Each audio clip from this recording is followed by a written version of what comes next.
Oh yeah, yeah. I remember him doing that. That's oh man. Yeah, got a lot to talk about. Got to catch it from last week too. What did you guys talk about last week again? I'm trying to remember because I made the thumbnail for it. Was it a Godzilla X Kong? Silver Surfer. Oh yeah, the Cassian Silver Surfer. Yeah, that was one. Supergirl, Matrix 5. Oh yeah, Matrix. Why? That's my question. Why?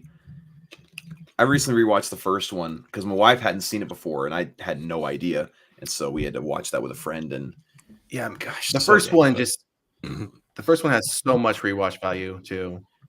It really does, and even like, because what year did it come out? Like 1998, 99, and still like it feels like it could have easily come out like maybe a couple of years ago. Yeah, definitely.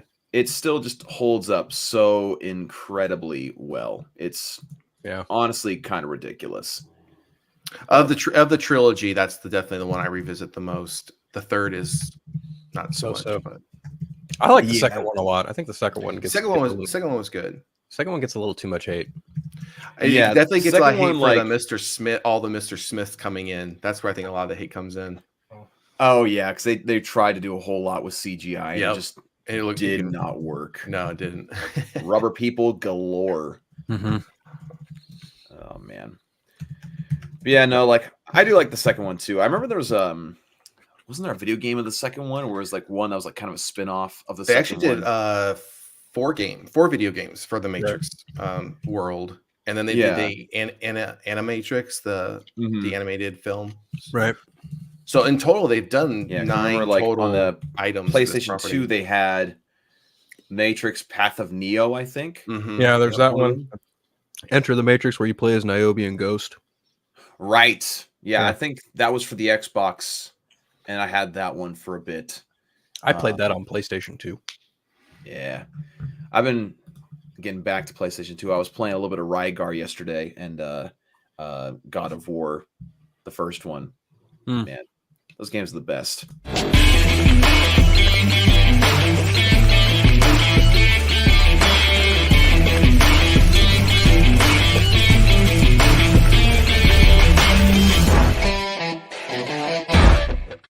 Late says the White Rabbit. What up? What is up, man? Joining us last second. How you been doing? I'm good, man. I'm good. Yeah, I was late because I was watching X-Men.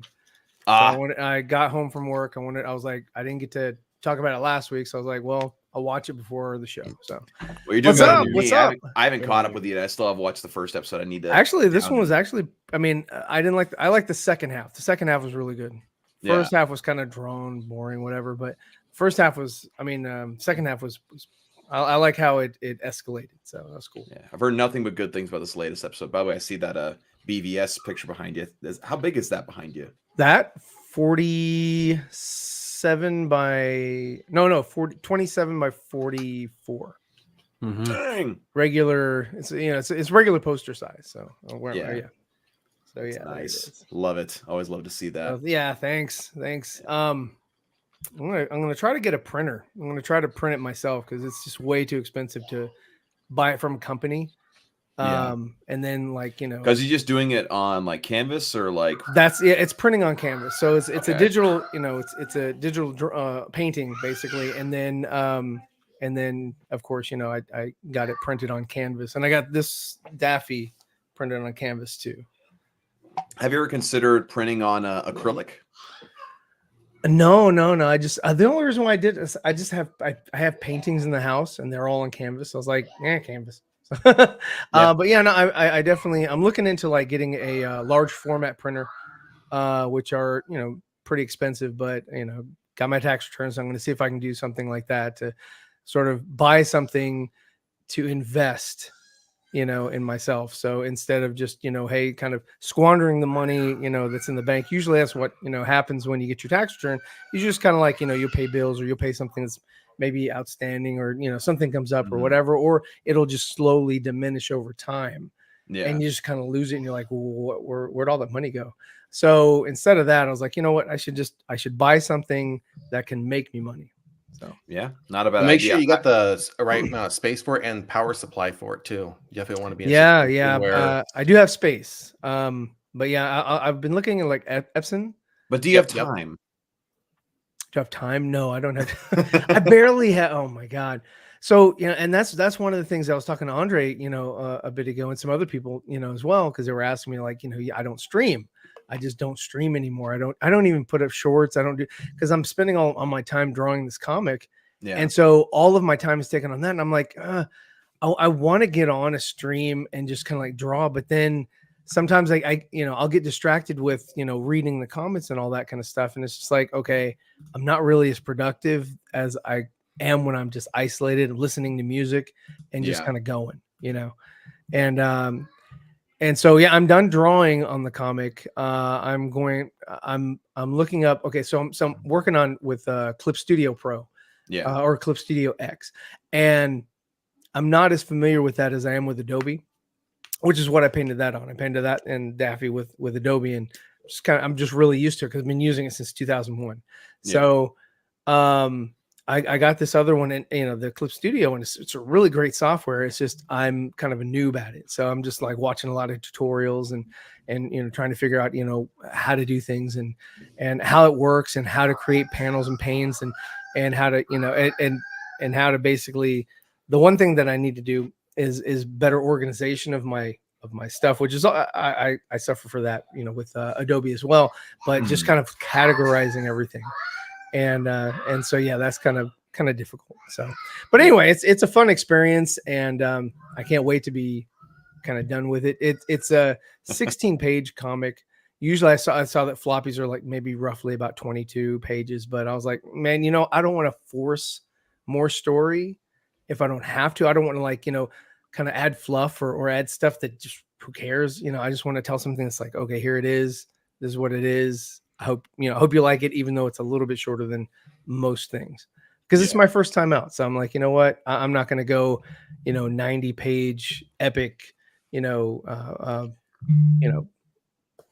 just long form story. I have a long form story. I just want to tell it in pieces. Oh my God! Wow!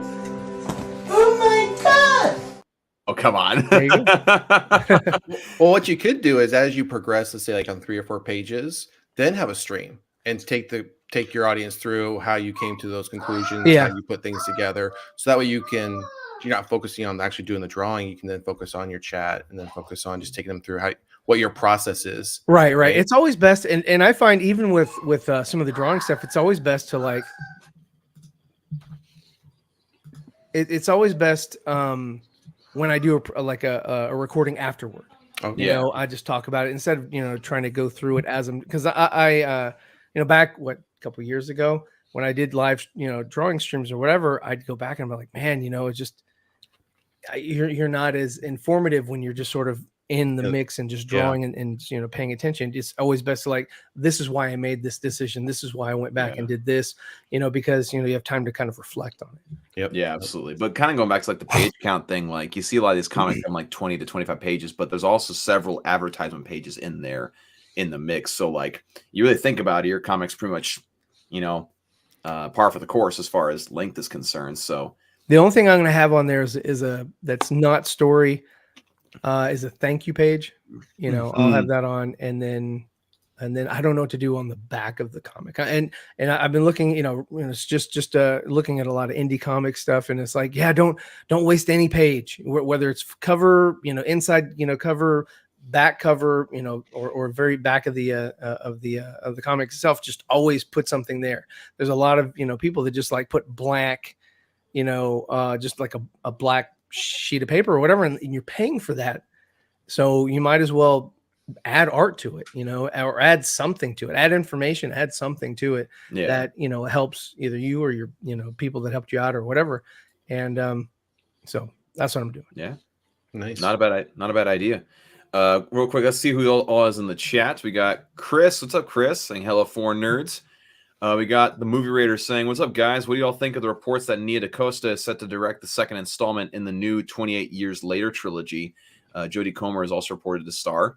I mean, I like both the 28 Days and 28 Weeks later I like movies. the first one better. Yeah, the first one is definitely better, for sure. Hey, we got Nerd Costa Nostra in the house. What's up? What's up? Who's that guy? Who's Yeah, that guy? He's right here. By the way, we got Phil, Sean, Ryan, whichever direction. What's up? Got everybody here, except for Andre. He had to deal with some family stuff, make sure people aren't staying sick. Chris here says, are you guys reading the new Spawn series called Rat City? I've heard about it. I've seen a lot of art about it. I haven't seen it. Nope. But I haven't been picking up new comics lately because we're in the process of figuring out moving. But I did get this as a gift. Good old Spawn Al Simmons figure. Nice. Oh, nice. Yeah, with a bunch of different guns on there. Action figures don't do that anymore. I'm debating whether or not to take this out of the box because like the plastic is like really tainted yellow. Mm-hmm. But like I kind of want to keep it in the box too. But Mitten package. Yeah. Keep But I also like to display things. So like I'm leaning towards not opening it, but Maybe someday if you come across another one where the plastic isn't so yellowed, what was that? get that and then open this one. Yes.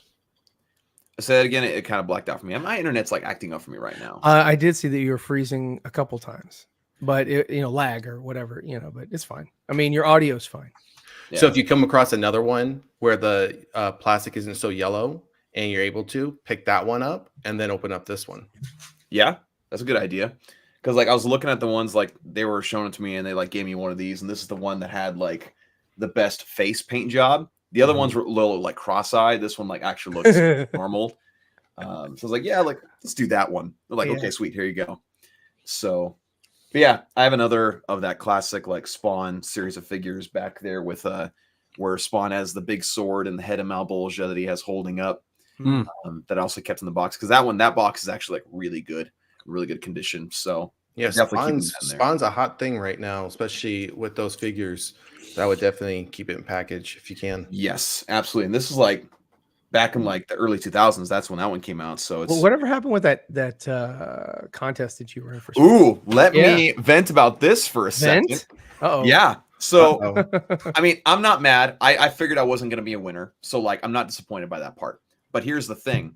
When Todd McFarlane came out and talked about the contest, one of the implication was no AR art allowed for now is how they worded it, which is weird.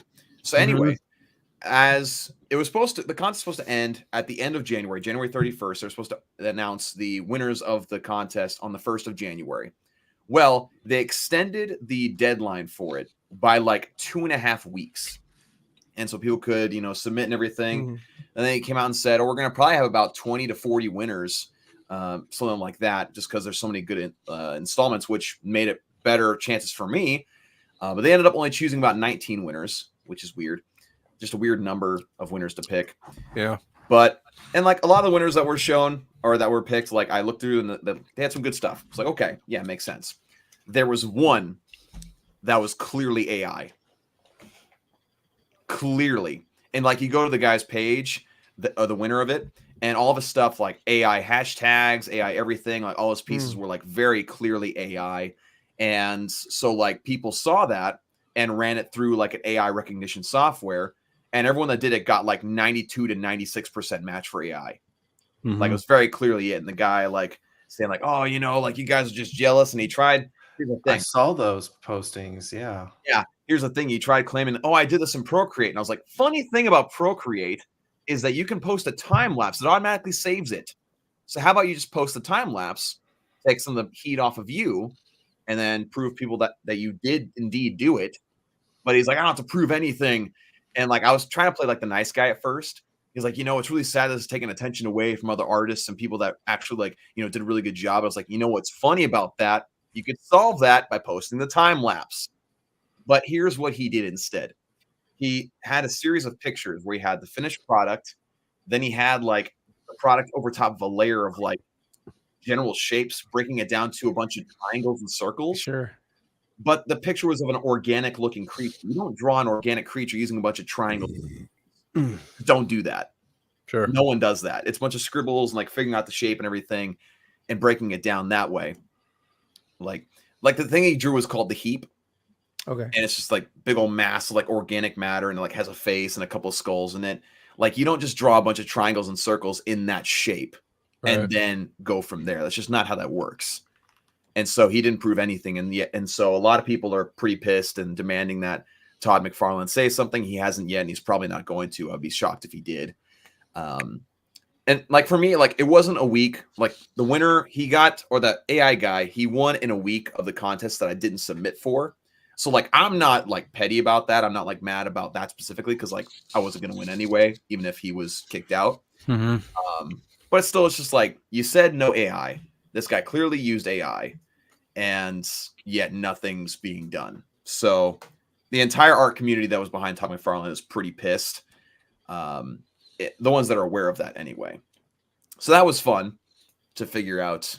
I've talked to a lot of friends of mine who are in the industry that they were talking about like, yeah, we've seen contests like this. And well, as soon as they saw it, we knew it was going to be trouble. So that was interesting. But yeah, so that was fun. I still have a bunch of my, well, I have one original pencil of one of the ones that I did. In fact, let me see if I actually have it right here. If I can pull it out. This is one that I was really proud of, but I submitted the inks for this. I inked it digitally. Let's see if I have it somewhere. There we go. Yeah, this piece right here. Yeah, that's good. That's really good. Really cool. Yeah. So still have that. I had already sold the pencils for my gunslinger submission, which is pretty fun. Got to be able to send the customer a copy of a print as well as the original pencils, which is cool.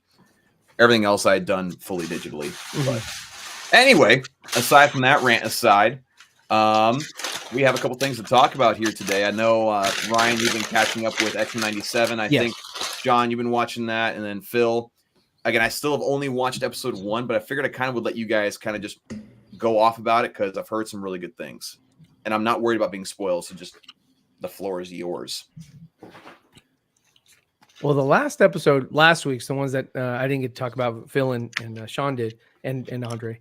I didn't like that one as much. It was okay. It felt like a filler episode. And the first part of this one was sort of a setup for this week.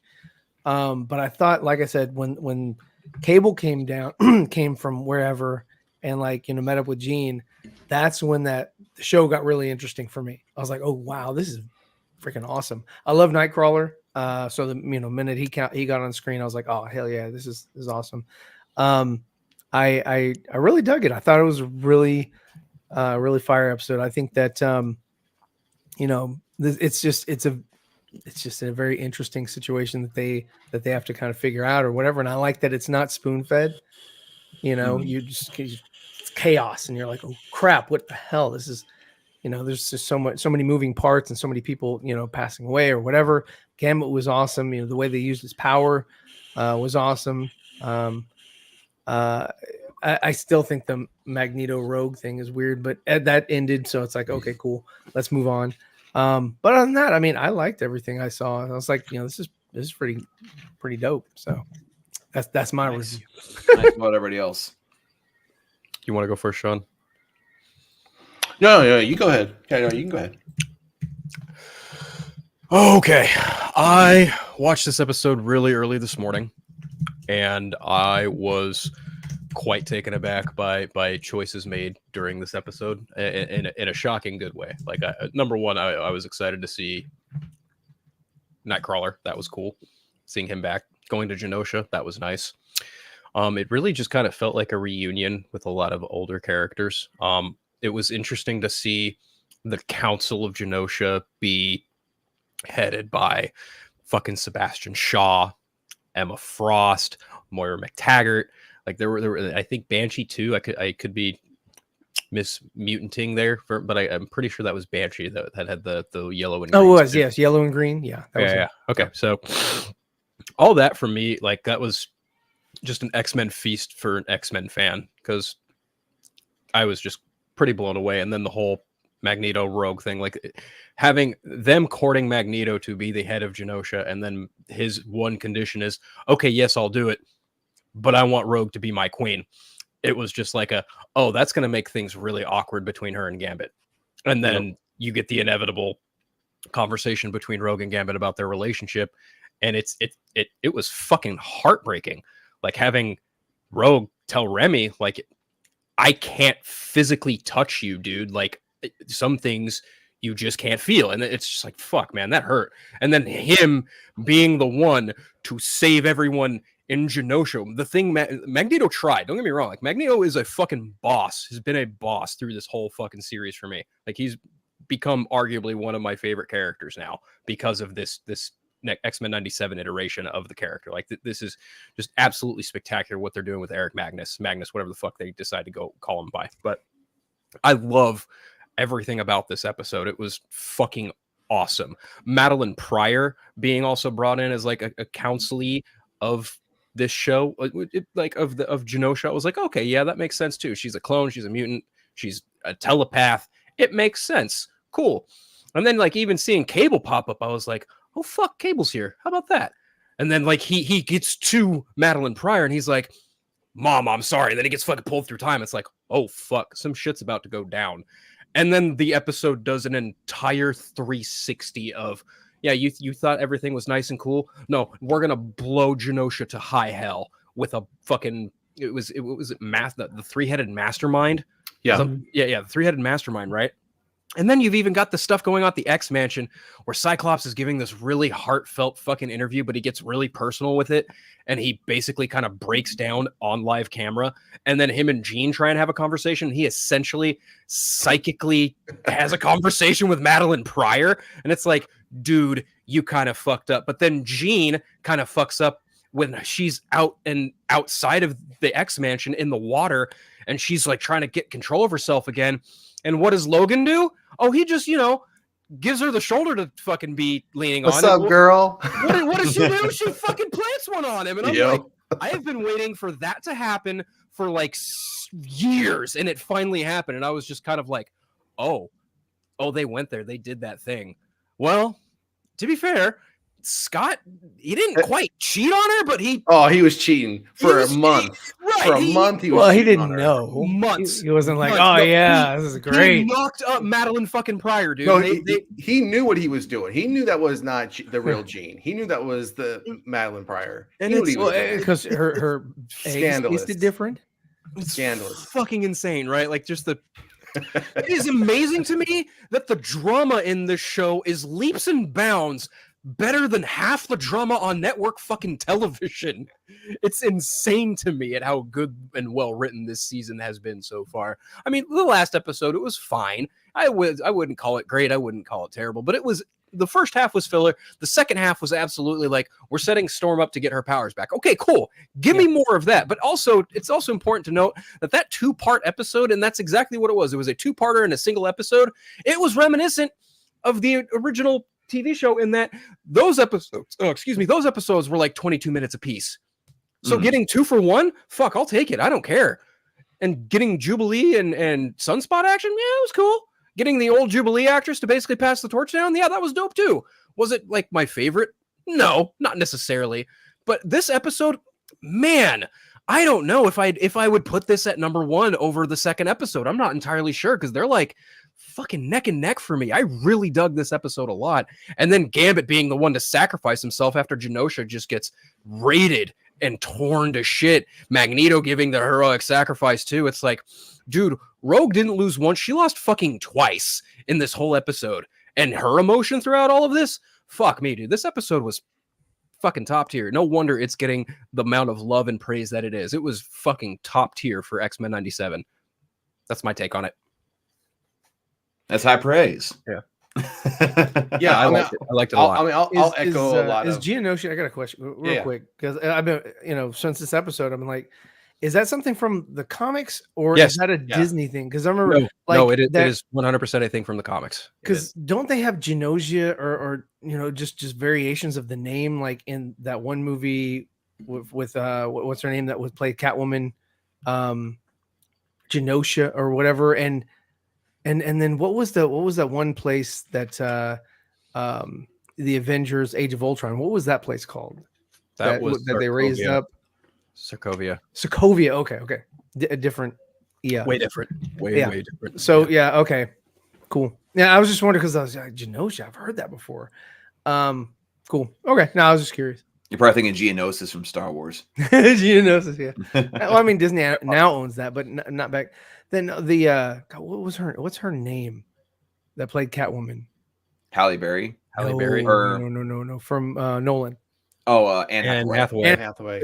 When she was a princess or whatever, or in training or some crap, and she was. Oh, what was the name of that place? 'Cause I thought it was Genovia or Are you something. talking about Princess Diaries? No, was it? No. No. I think it is Sokovia. I don't Is think it so. Sokovia? I get know. confused with all these names, kind of like closely sounding the same. I don't remember. It just Genovia, just sort of like kind of Genovia, with Genovia. Genovia. Oh, there it is. Okay, European Kingdom of Genovia. Okay, got it. Genosha, Genovia. I mean, yeah, they sound pretty close. Yeah. Yeah. So it kind of took me out. I was like, wait a minute. I was like, is that a Disney place? They're just like using that or whatever. Are they gonna bring Anne Hathaway in? Like Wakanda and Zamunda? No. Yeah, Genosha first came up in the Uncanny X-Men. Okay. Back in the late 80s. Yeah. So yeah, it's been around for a minute. Awesome. I mean, as far as what Phil said, I mean, I'll echo a lot of what Phil said. So if I'll just quickly, since Ryan, since now you've seen episode 4, yeah, part 4, I think we're in agreement here, and even Andre and I, when we did the show, what was that on the 3rd? Definitely filler episode. The first 15 minutes, that's definitely filler. The last part, life, death, part 1, where they focused on Forge and Storm. We're gonna see that play out in the next episode. We obviously believe, because the next episode is called Life, Death, Part 2. So obviously, at least half that episode next week will be focused on, will we see Storm get her powers back? Will Forge figure out how to get her powers back? Because he made that attempt in towards the end of episode 4, but it obviously didn't work out. Which then we also then got introduced to Adversary. I don't know if anyone picked up on that. It's either that or it's the Shadow King. Did y'all see the silhouette of the person in the sky when they were at Genosha, and then there was a person there? Oh, it was the Watcher. The Watcher. There it is. I figured that. I was like, oh wow. Yeah, it was the Watcher. Okay, cool.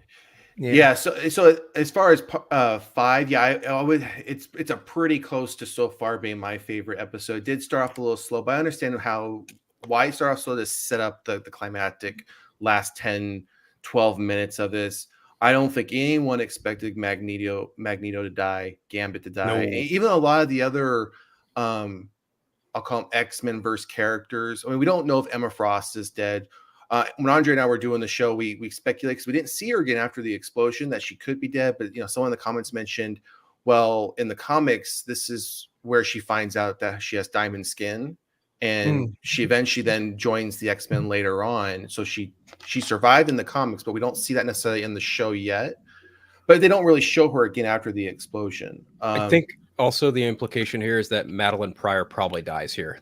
Correct. Yeah, we that's what we came to the conclusion of, that she's dead. Yeah. So when Cable showed up, that was, we did not expect Cable to show up, because why else would Cable show up to try and prevent? He was like, oh fuck, I'm too late. Sorry, Mom. And it's like, oh, what is this leading to? And then you literally see the green flash, and it's like, what the fuck just happened? Yeah, like right before that, he gets pulled back to, we assume his current time. Yeah. As far as the whole Rogue, Gambit, Magneto thing, yeah, I mean, Gambit's like, listen, girl, we're friends. Have fun. Peace out. Go be with Magneto. And we are led to believe that's going to happen when they're doing that dance as they're flying. Then she's like, don't want to be with you. I want to be with him. But then ultimately, when Magneto dies protecting the Morlocks, Rogue goes rage. She wants to avenge him, but then Gambit knows if she does, she's going to die. So he sacrifices himself to save her. And then it was really heartbreaking, because that was the first time that she could touch him without hurting him, but he's dead, right? So they made a point to really hone in on that aspect, that she was able to do that. Now, as far as Wolverine was just swooping in. He saw an opportunity. He's like, he was coming in for scraps. Scott's been sneaking around. I agree. That's messed up. So what's your situation? And I think that I think we might see that maybe play out in episode 7, Bright Eyes. If we see, now this will be the next love triangle. Once Scott finds out that they've been making out. I would laugh so hard if they pulled a modern comic spin on it, and they literally pulled from it's been done in the last 5 or 10 years, where they just make them a fucking thruple and that's it. like Wolverine and Scott just share gene, and they just leave it at that, and everyone's like, yep, this is a thing, we're fucking moving forward with it. We got 2 wide-eyed people on this side of the screen. I don't see that playing out. Maybe not in this season. Yeah, I don't think audience would take that very well. Maybe I don't know. Two. It's a 2024 is a different time than 1995. I'll just say that. I guess, but still, the idea of like 2 guys sharing a girl, I don't think that's going to be received very well. I don't know, man. Polyamory is becoming pretty popular. But one of the things that Andre and I we spent some time on, and I know Andre, he's convinced that somewhere between the next 3-5 episodes, the X-Men will somehow find out who was responsible for this attack. Oh, for sure. Then they will go back in time and stop the attack from happening. And then the season will end on the consequences of who they found out was trying to do it, and then go from there. And the reason another snap. Yeah, well, he's basically, and he's really kind of based this on a couple of things. One, Madeline Pryor, right before Cable showed up, Madeline Pryor and Jean almost had like this shock. They had like a aneurysm connection or something at the same exact time. Bloody nose shows up and then was there for a brief moment, gets swooped back into his own time. So he truly believes at some point we're going to see where he either comes back to get them back to their time, go back in time, stop this from happening, find out who did it, and then fall out from there. I don't think that's going to happen. I don't think we're going to see any of that happen. I'm not convinced. Since this is X-Men and they've done time travel more times than I can count in the original series as it is, I can absolutely see an episode dedicated to showcasing why Cable I feel like Cable's the one who knows who fucking did it. Absolutely. Well, he would. Correct. He would. Right. So I feel like we're going to get an episode that's dedicated to him, like figuring this shit out, going back in time. And if not outright, like we're going to see him get thrown back to his initial time and be like, damn it, I fucked up. I have to go back. That's what I explained to Andre, because if Cable comes back and whatever he does or helps them do, whatever he goes back to won't be the same. We have a whole Back to the Future situation here. 100%. They've done it before. They did it with Bishop in the original series, in season, throughout the entirety of it, honestly. Because right now they would be dependent on either Bishop or Cable coming back and helping them, because Beast did not keep any technology that he had when he sent Bishop forward with Nathan, which is Cable. He fixed his bracelet. There you go. Go back to your time. Save the kid. Now, unless Forge comes up with something, or he has some design already made up, he just needs help putting it together to do time travel on their own. They don't need Cable or Forge's help. Then maybe, Cable or Bishop's help. Then maybe it's possible. But I'm not fully convinced that we're going to see this undone, the Genosha attack undone. I think that's going to be a set point in time. They're going to find out who did it, and then there will be fallout on those actions, because now Scott has no choice but to now take the leadership. He had it. He lost it. Yeah. Magneto's dead. Gambit's now dead. His girl's cheating on him. I mean, what else has this guy got to lose? And then he went on that Phil mentioned on that with the reporter. Hey, what's going on, you guys? Yeah, Mr. Oh, golly. He's like, I gotta get on the show. It's you in the Iron Man's mansion. Yeah, Does he know you're there? You downstairs. Does he know you're there? She doesn't know. And no, then I was like, I'm gonna go. And with Scott Summers kind of losing his cool a little bit with the reporter, kind of showing that anger. I think that's only going to and that was early on. That was before everything else even happened. Before Jean stepped out on him with Wolverine. Before the attack. Before now he's being forced back into the leadership role. He's going to have a lot of and when he was totally against Nathan going with Bishop to the future, he was totally against that decision by Madeline Pryor, right? So he's either going to need to step up or step aside. And if he steps up, what version of him are we going to see? Are we going to see the heroic X-Men, or are we going to see a vengeful Cyclops because of everything he's been wrong thus far? But I'll let Andre, Mr. Time Travel here, throw out his theory. I was trying to explain your theory to them. Andre's like, you Yeah, totally it- misrepresented what I was That's saying. why you jumped on the Exactly. That's show. why he had to get on. He's like, I- "Oh, you're messing it up." No, I was inside and she got on the phone with her mother. I was like, dude, I'm gonna go out there for a little while. She's like, yeah, it's fine.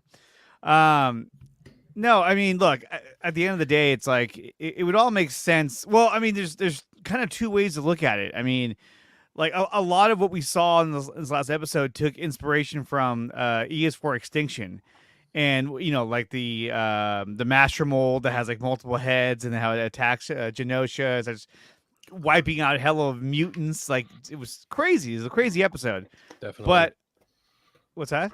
I said definitely. Oh, I was agreeing but with you. Definitely. in E is for Extinction, the villain who was behind all this was Cassandra Nova. So Oh fuck! That makes so much sense. So Oh, is God. this going to lead Oh. directly into Deadpool and Wolverine? No, I don't. Because think you're getting Cassandra Nova in that film as the villain. sure, but I don't think it's the same. I don't think it is either. But like, it's kind of funny if they were to go that route. If they were to link this to Cassandra Nova, and then you get to see her in the movie. You know what I mean? I just thought that was a weird coincidence if they went that route. The other route obviously would be, this is all linked back to Mr. Sinister. And you think about it, Sinister wants the Summers DNA, right? Right. So what's in his mind? He's like, how do I get Cable to come back? Well, if I create a catastrophic event that will lure him back to our time, then he'll show up and then I can, try and apprehend him or capture him or whatever. So this could all be one big plot. Being, the mastermind being Mr. Sinister in an effort to get Nathan Summers' Cable back to current time, which would be pretty crazy in itself. Would be insane. Yeah. Overall, But See what happens. it's been great thus far, except for the filler episode. So it's been great. So it'll be interesting to see how this plays out. it's been outstanding. And, but that's the thing, when you think about Cassandra Nova, I was like, dude, and we were talking about this last night. I'm like, it'd be weird. It'd be crazy if they somehow connected this story to the Deadpool Wolverine movie. Like, what the fuck? Because it'd be weird if they did connect to her and then all of a sudden in the movie, there's just another version of her. Like, oh, this is the same character, just another version. Just repackaged. Yeah, so it's pretty crazy to think about, what they're trying to pull off if that's what they're doing. But when Master Mold showed up and he was fucking had thousands of Sentinels falling off of him and he was just killing mutants left and right, that was so jarring. It was just like, oh my god, like Banshee got incinerated, Gambit died, Magneto and like that whole scene where he was holding up that shield and at the same time he was protecting Rogue from trying to save him. Like that shot that they would show where you can like see it was mainly just his eyes looking at her. It was just really good. I was just like, wow, this is really, really good. It's good writing. It's good. I don't want to say cinematography because it's animation, but like the angles and shots they use, it was just really, really good.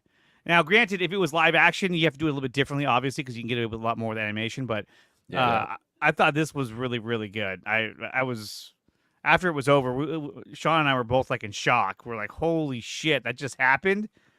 So I knew something bad was going to happen. I thought the Goblin Queen was at the point was thus far that was the most shocking because we saw her so early on in the season. But then when all this happened, I think this kind of that took over that. It's pretty easy to like look at episode 2, episode 3, and now episode 5, and like all 3 of those episodes are just fucking top tier masterclass showcasing of like the boundaries you can push. And apparently the ex showrunner Bo DeMaio was like, oh, this is just the appetizer. Episodes 8 through 10 is when shit gets really fucking off the chain. And I'm like, what could you possibly do to outdo those 3 episodes? Well, that's what I would love to know. So if you think about it, right, this is what we talked about last night, and then we were like, here we go, here it comes. Here it comes.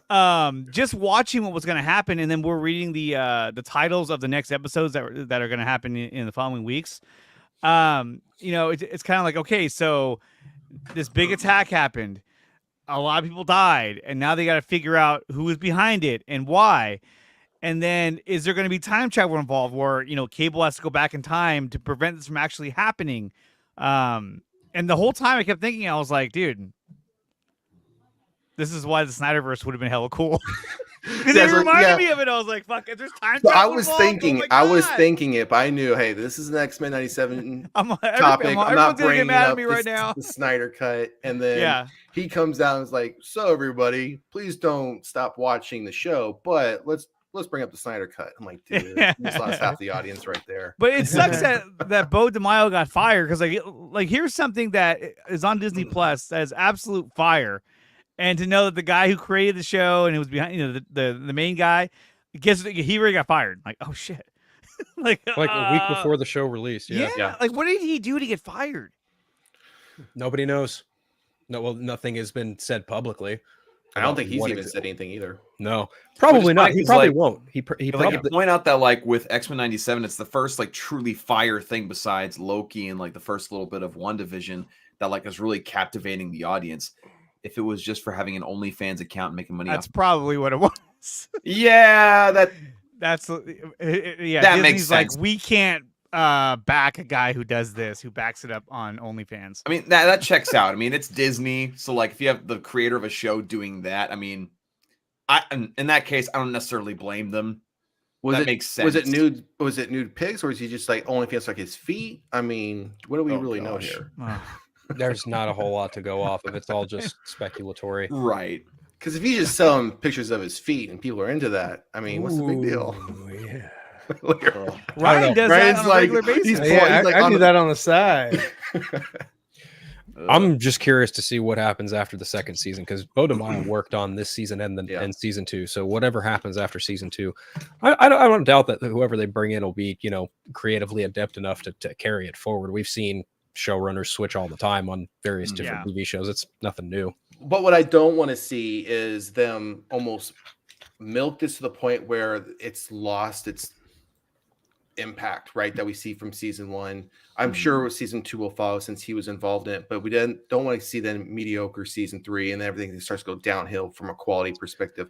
If that starts, otherwise I'd be fine with just 2 seasons, close it off and be done. Keep it short and sweet rather than drawn out and stale. I can see it getting the same season run as the original, like 4 or 5 seasons, and then they're good. Like that's my guess. Because I know people are already now questioning, now do we do what other content do we go back and bring back, like Spider-Man, for example, the original animated series?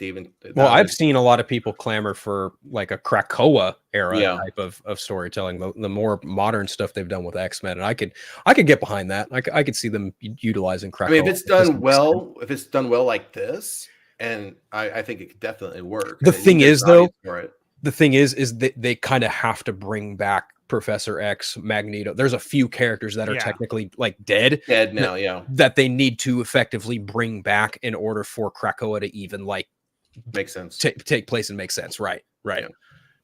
So I don't know. I would also venture the guess that once Marvel Studios gets the ball rolling on their live action X-Men stuff, they might, put a bow on this 97 series. That way they can get to their live action portion. Well, we kind of touched on that actually last night/this morning, where by the time, this season ends in May, late May. We probably won't see season 2 until probably the same time next year. If you go just the run of the mill, how TV show seasons air, it's usually around that time.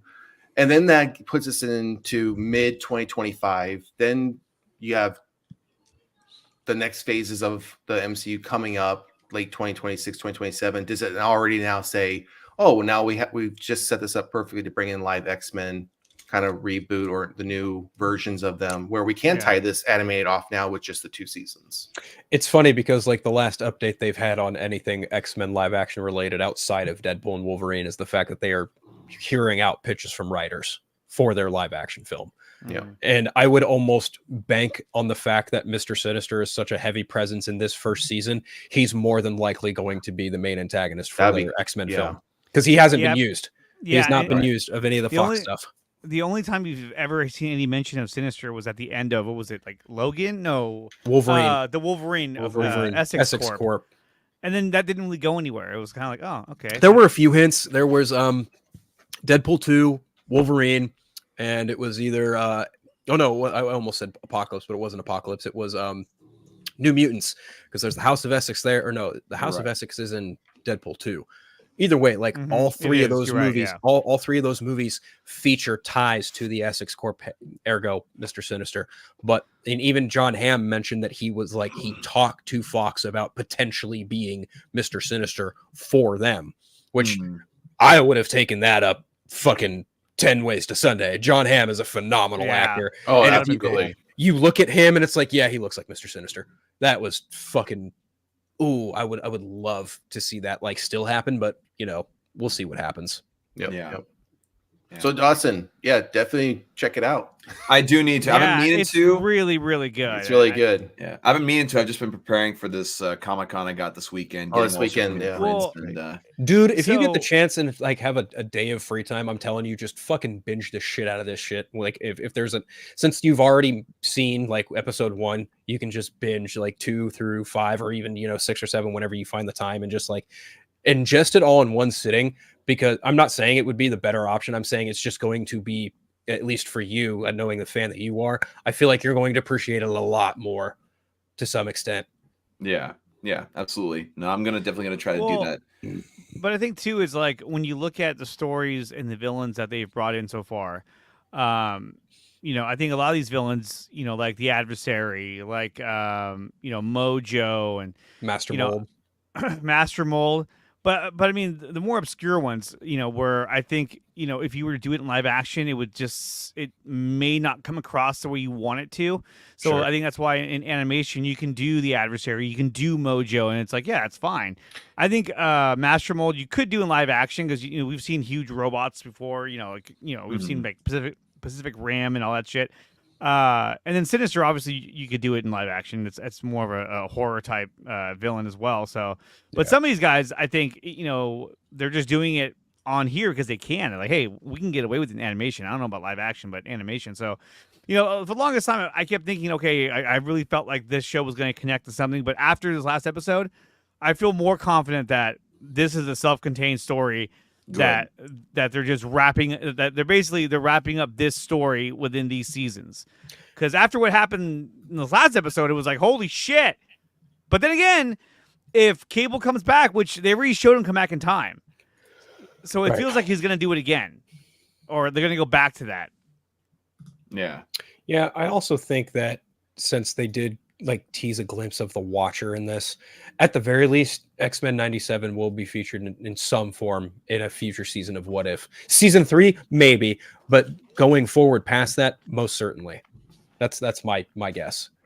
Because I did see a rumor that they were going to feature some of the X-Men in a future season of What If. It wouldn't shock me if that wound up being the case. Yeah. No, it was just what was cool was, you got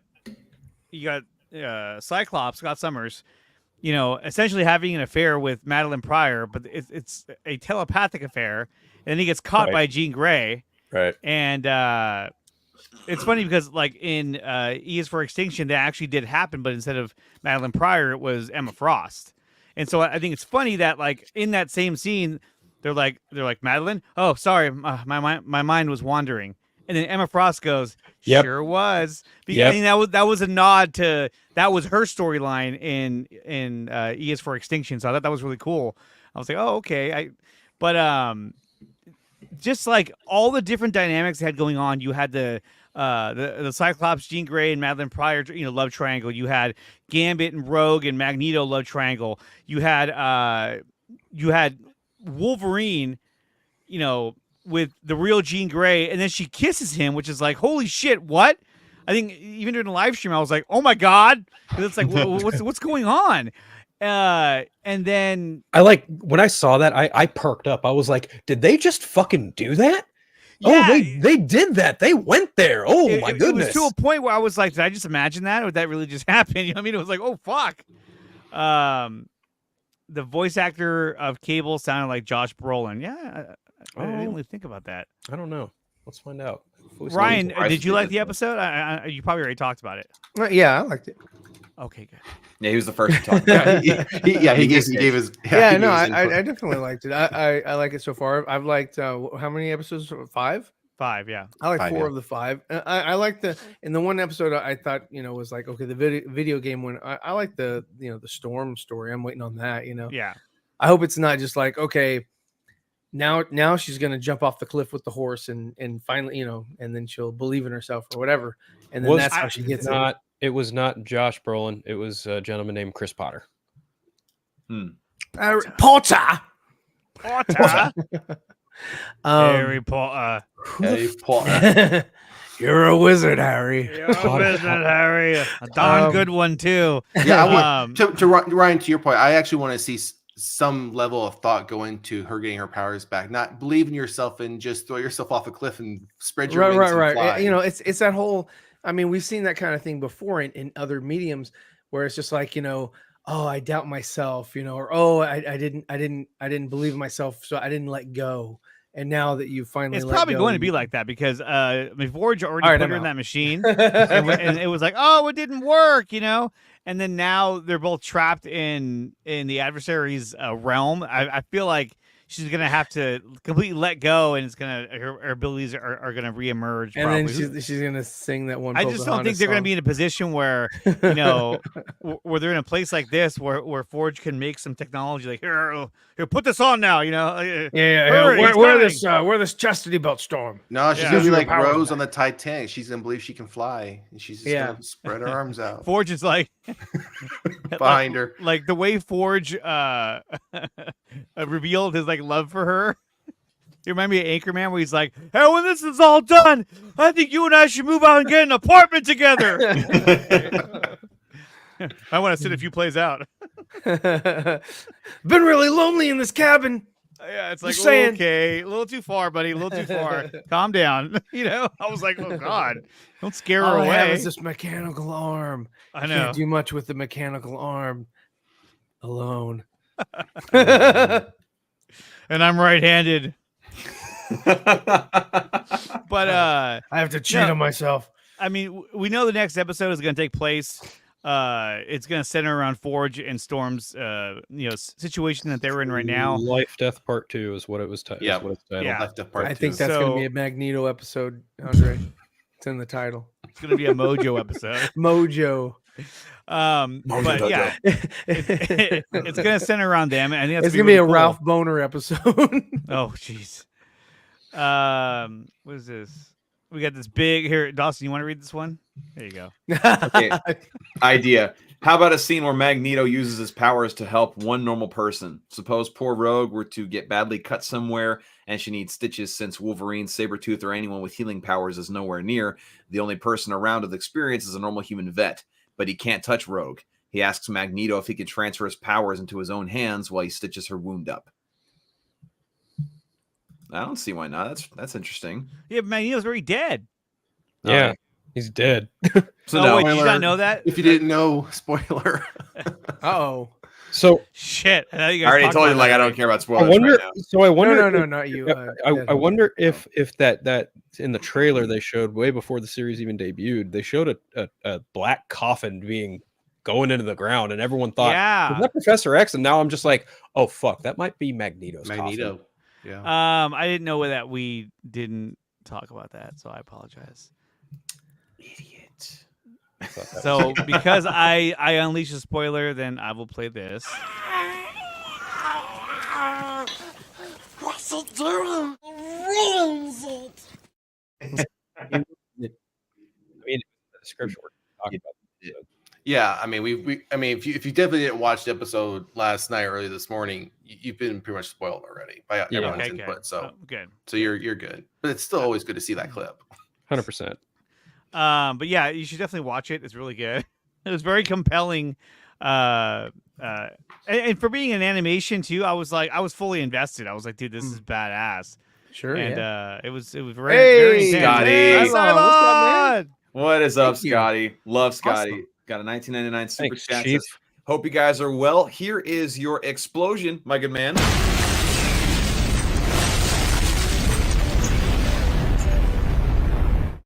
Scotty, you'll be happy to hear that I've actually been using my PlayStation 2 a lot this week, playing some Rygar and God of War 1. I'm currently in the Underworld section of God of War. So, yeah, you'll be happy to know that. Always good to hear from you guys. Hope all's going well your way, man. Underworld. Did watch the episode. I thought the person who died. Yeah, Gambit died, and so did Magneto. Yeah, they both died. Sorry, Dawson. It's okay.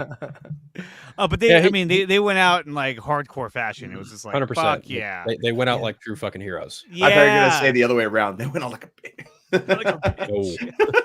Oh. It was one of those sudden deaths, like oh shit, he's dead. You know? No, it was very climactic. It was just like fuck yeah. It was like Mongal in Suicide Squad. Yeah, Oh, like good everyone in Suicide Squad. Well, and if you died. think about the way this episode ended, in some shows, that would have been the season finale. That would have been the cliffhanger. Magneto's dead. Gambit's dead. Now X-Men find out what's happened. Where do we go from here? Yeah. And the show would have It's ended. like- X-Men 98. X-Men 98. It's like the way this is going, it almost feels like, kind of what they did, in like Game of Thrones, where you had like one big, ginormous episode, and then usually like the episodes that lead up to the finale are better than the actual finale. The finale was always like more of a setup for the next season. Yeah. And it seems like this is going to be the next the next episode should be. I would hope would be pretty good, but I think the two after that are going to be like out of control. I think that'd be pretty under control. No, I don't. I think I had a thought and now I just fucking lost it. God damn it. I was thinking, okay, so I do know that there is also a point where Storm and Cyclops actually do fight for leadership of the X-Men, and Storm bests Cyclops without any powers whatsoever. And I wonder if that is going to come up in episode 6 or 7, maybe. Because episode 7 is called Bright Eyes after all. Yeah. Man, I don't think Scott can take another L. Turn around. I know he's Dude, taking but- L's left and right. Like I like Cyclops, I do, but he is the master of taking L's all over. Do you even love me? Otherwise, the only thing he has going from him is that landing from episode 1. Yeah. Oh yeah, that shit was dope. That's his peak moment right there. That's it. That when he was like, kind of doing the moonwalk. Not really. The whole episode was basically like a showcase of why Cyclops is a total badass, Yeah. or can be. He's a badass. Now let's get on to the real story where he's a bitch. Well, it's crazy because like he's Can do talking both. to Jean Grey, and Jean Grey's like, "Tell me about Nathan." Like they're having this very close moment, and all of a sudden, like, boom, here she comes. What are you doing? Like, oh, what the fuck? Like, oh, he wasn't even talking to Jean Grey. He was talking to Madeline Pryor. That's fucking weird. Oh shit. They were please don't act like that. Yeah, I was like, oh, they were role playing. Shit. Yeah, it was like, it was crazy. Baby, They were fucking role playing. I was like, oh my god. Yeah, let me explain. Yeah, let me explain. And then That doesn't explain why your trousers are down. oh god. Once he finds out about Logan, though, it's gonna be game over. But that's the difference between like this series and the original series that came out back in the day. Is that like at Cortez, I can't believe Scott cheated on Gene with Gene. They would have never have done that before. It was on Fox Kids. You know what I mean? Like on regular television. But like now you have. I don't know. There was just so many Disney dynamics does in that things episode. different.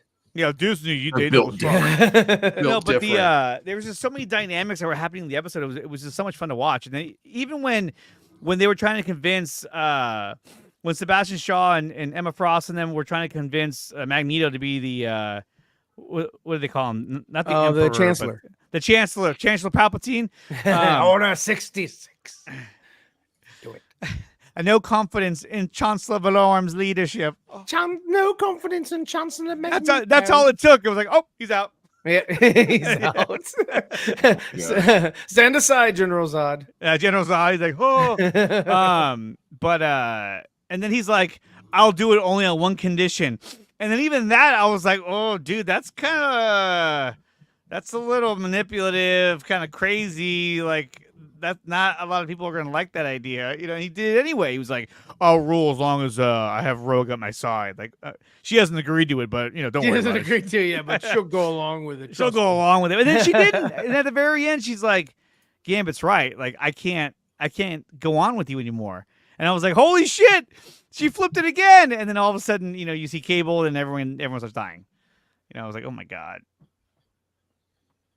You just got the randos who are running, just like, holy shit, getting killed. That like blubber guy, skeleton dude, fucking survived. Everybody else was fucking dying left or right, but the fucking Jello guy fucking stayed alive. He stayed alive. All the Morlocks died. Yes. Callisto died. Yep. Like they literally showed her eye. Like I was like, oh yeah, she's dead. And then I would assume Sebastian Shaw was dead. He was laying there next to like a bunch of other dead bodies. So I was like, oh, This is like Transformers when they just show all the dead Transformers in Transformers the movie. Yeah. I was like, oh god.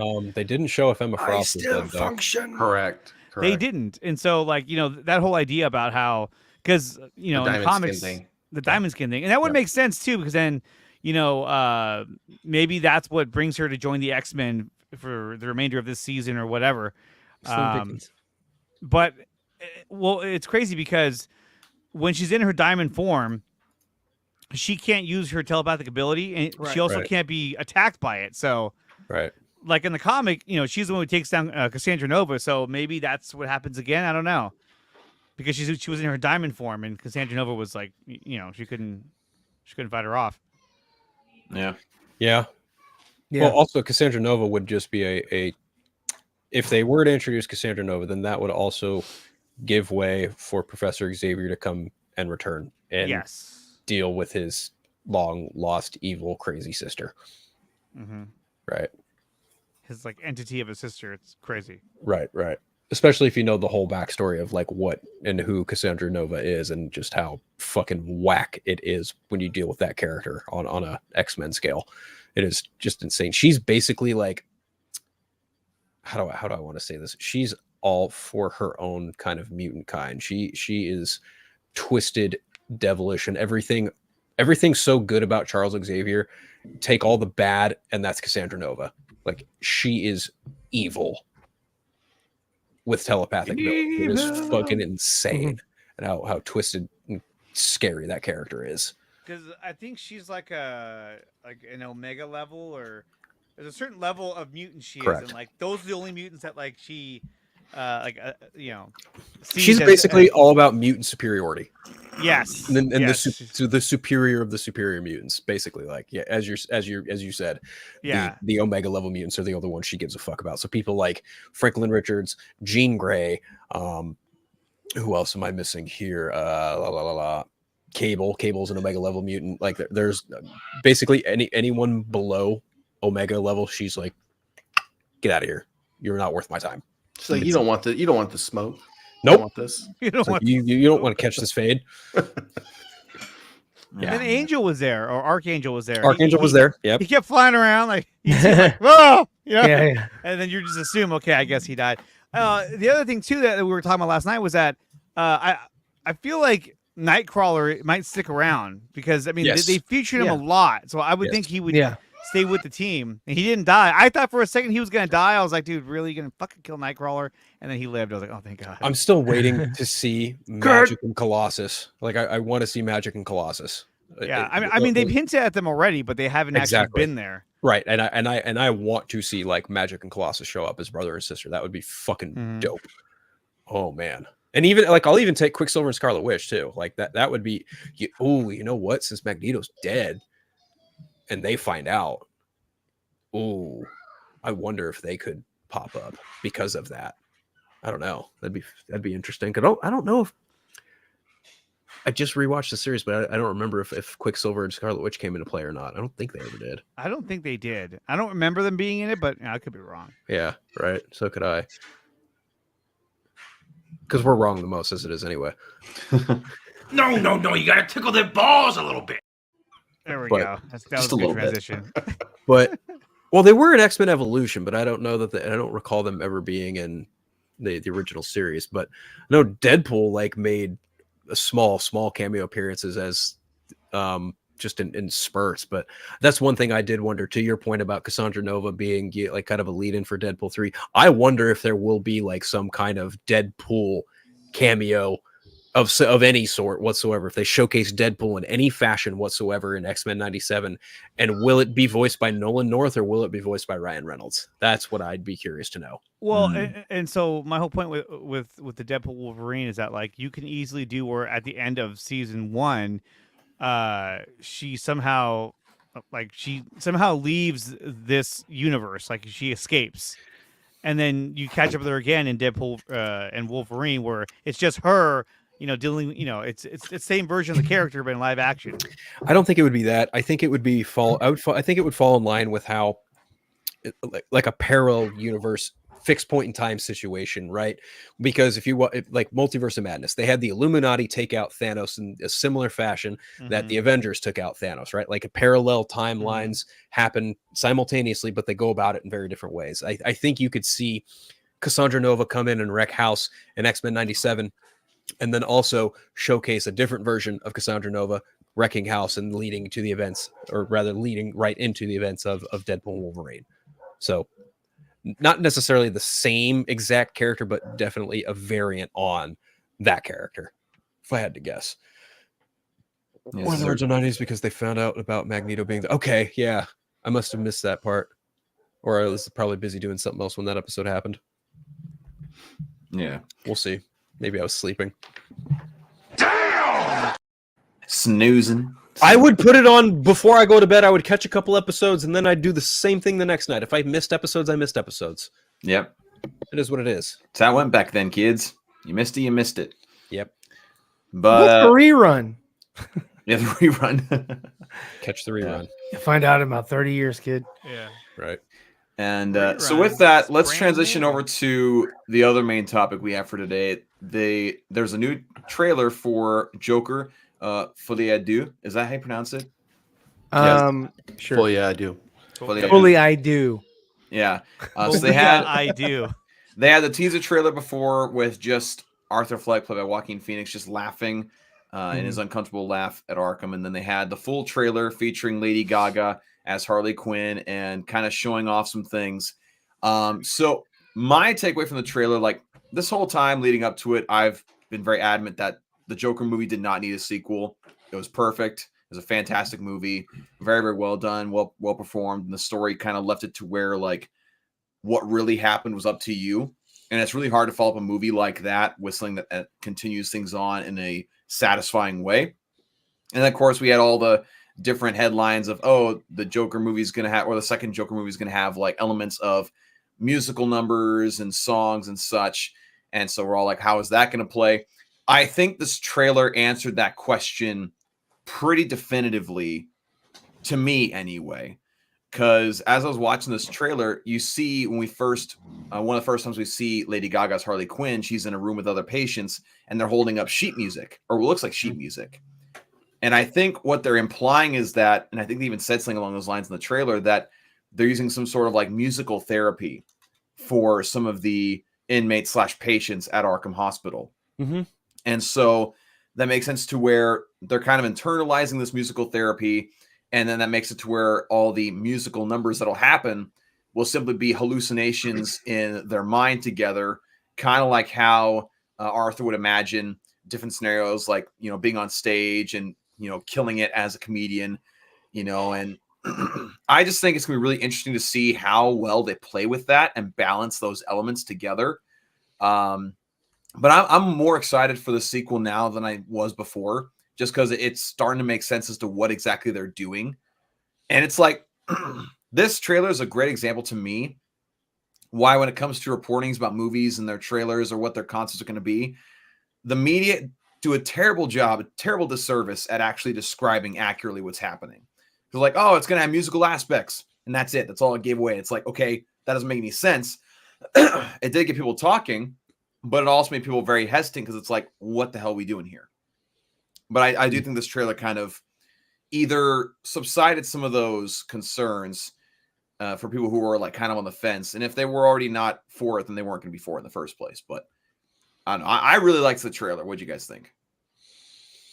Yeah, I thought it was cool. Yeah. I thought it was really cool, and the whole musical numbers that were showcased in that. I think it was cool because I mean, look, when you're talking about people that are in Arkham Asylum who are have mental illness, a lot of times they channel their only kind of creativity through like art or music and all that. So yeah, like they can fully I can imagine people just like totally fascinating about this whole scene of him singing and dancing with her and doing all these things, and in reality they're in like an insane asylum. And, I mean, you saw them like dancing out of Arkham Asylum. I just thought it was really cool. It was a cool concept. I think this film looks like it's going to hit the way the first one hit. And I'm looking forward to it. I thought the trailer was good, and I'm totally excited for it. I think it's going to be really, really good. And I think this also kind of doubles down on the idea of it being a different type of comic book movie, where it's going more towards the artistic route that rather than just like trying to check off boxes X, Y, and Z of what can we do with this Joker character. It's actually trying to say something and express things in a way that it's trying to be, I guess the best word I can think of is artistic. And a lot of people are saying like, oh, it's too much. And I'm just like, you know what? It shows me that they're taking it seriously, which I appreciate that. And anyone else? Yeah, Anyway, I don't really have anything bad to say. I don't even know that I had any expectations for it at all because I like the first film fine. Like, okay, as a movie, it's fantastic. Like cinematography, direction, performances, like it's all fabulous. Like it's all really well done. Like as a comic book movie, I don't even know that I would put it in the same category as a traditional comic book film. Yeah. You know what I mean? Like because it's just not. And it wasn't ever meant to be. And the idea that like they intended it for it to be a one-off, but the fact Todd Phillips and Joaquin always like, oh, what else could we do with Arthur if we ever got the opportunity to? And it's funny because like Joaquin Phoenix famously does not do sequels, and this was the first time he decided to come back and do one. Yeah. So whatever they came up with was clearly enough to warrant Phoenix coming back, and like I'd have to imagine Warner Brothers probably dumped a whole bunch of money in front of Todd Phillips and said, "Can you please make us a sequel?" And what's even funnier to me about all this is he had complete and total creative control over the first film on a $60 some odd million budget. It makes $1 billion fucking dollars, right? And then this movie happens. They give him way more to work with. They turn, they have musical elements. They bring in Lady Gaga, right? And then DC gets, new heads from James Gunn and Peter Safran. And apparently he gave notes to Todd Phillips. I'm just like, why would you give him notes? That doesn't like his movie actually made money. Let the man cook. Seriously. Like, who are you to give him notes? His movie made way more money than yours did. So, I mean, look, I get it. You're the new head of DC. That's fine. But, like, this is an Elseworlds banner. This is exactly what Warner Brothers intended from the go. Like, we are a filmmaker-driven studio. Oh, we want filmmakers to come in and leave their stamp on these characters. We want them to do their own thing. Let them do their own fucking thing then, and stop trying to be like, oh, well, maybe you can tweak this, that. I'm not saying I know this for a fact, but I'm sure if Todd Phillips was handed notes by James Gunn, he probably did the same thing James Gunn did when he was given notes on the Suicide Squad. Oh, that's nice. Don't care. Straight up. Because Joaquin Phoenix and director Todd Phillips reported that's reported. We don't know that for fact. They don't ever report hard numbers on stuff like that. We can only ever find out if they ever talk about it. I wish I got $20 million to do a movie. Right? Like God, I wish I was paid $20 million to lose 40 pounds and eat nothing but an apple and smoke cigarettes all day and act like a joker. Like, fuck yeah, I'd do it. Anyway, my point is like, I do not understand the thought process of being like, hey, we know you made $1 billion movie, but can you maybe do that? And I don't doubt Todd Phillips went, no. Yeah, it was like, absolutely not. Just say like, he probably just says something, I'm better than you. it's like trying to give Christopher Nolan notes on Oppenheimer. You really think you did that? Absolutely fucking not. Yeah, like, absolutely not. I know Andre has to dip here. Yeah, I gotta dip out. I just want to come in and talk about X-Men real quick, and I'll leave you guys at it for Joker. But thanks for having me on, of course, obviously. Thanks And for coming. It's always a pleasure when you stop by. What was that? All right. I'll talk to you guys later. Later. See you, man. Take care. Yeah, either Sean or Ryan, whichever wants to go first. Sean, What were go your guys' ahead. thoughts? I loved it. I think I've probably watched it almost 10 times because I picked it apart a bit. It definitely met my expectations on what I was hoping to see, as far as, are we going to see what this world will look like now that he's been arrested. He's in he's in Arkham Asylum, which we believe he's in Arkham Asylum because we saw Arkham Asylum in the first film, so we believe that's where he's at. Right. We don't know that for sure yet, but some of the things I noticed, kind of just picking the trailer apart. So when we think about the name of the film, now makes sense. So Folie Deux is actually it's a psychosis or a shared delusional disorder. Right. And it's something where there's a delusional belief or hallucinations can be transmitted between individuals. So knowing that, and now we finally get to see the trailer, the name now makes sense based on what we've seen today. Are they sharing a delusional experience? Because many people believe that's how Joker, the first film, was. That what we were seeing wasn't true. Where we truly believe he's actually still in the hospital, and this is just a story he's telling the therapist or the doctor that we see at the end, who he eventually, we believe, kills, because he walks out and there's bloody footprints everywhere. So I thought that was very telling, especially based on the condition he has, which is the pseudobulbar effect, that laughing or crying uncontrollably that since he has that disorder, which is what they focused on in the first film.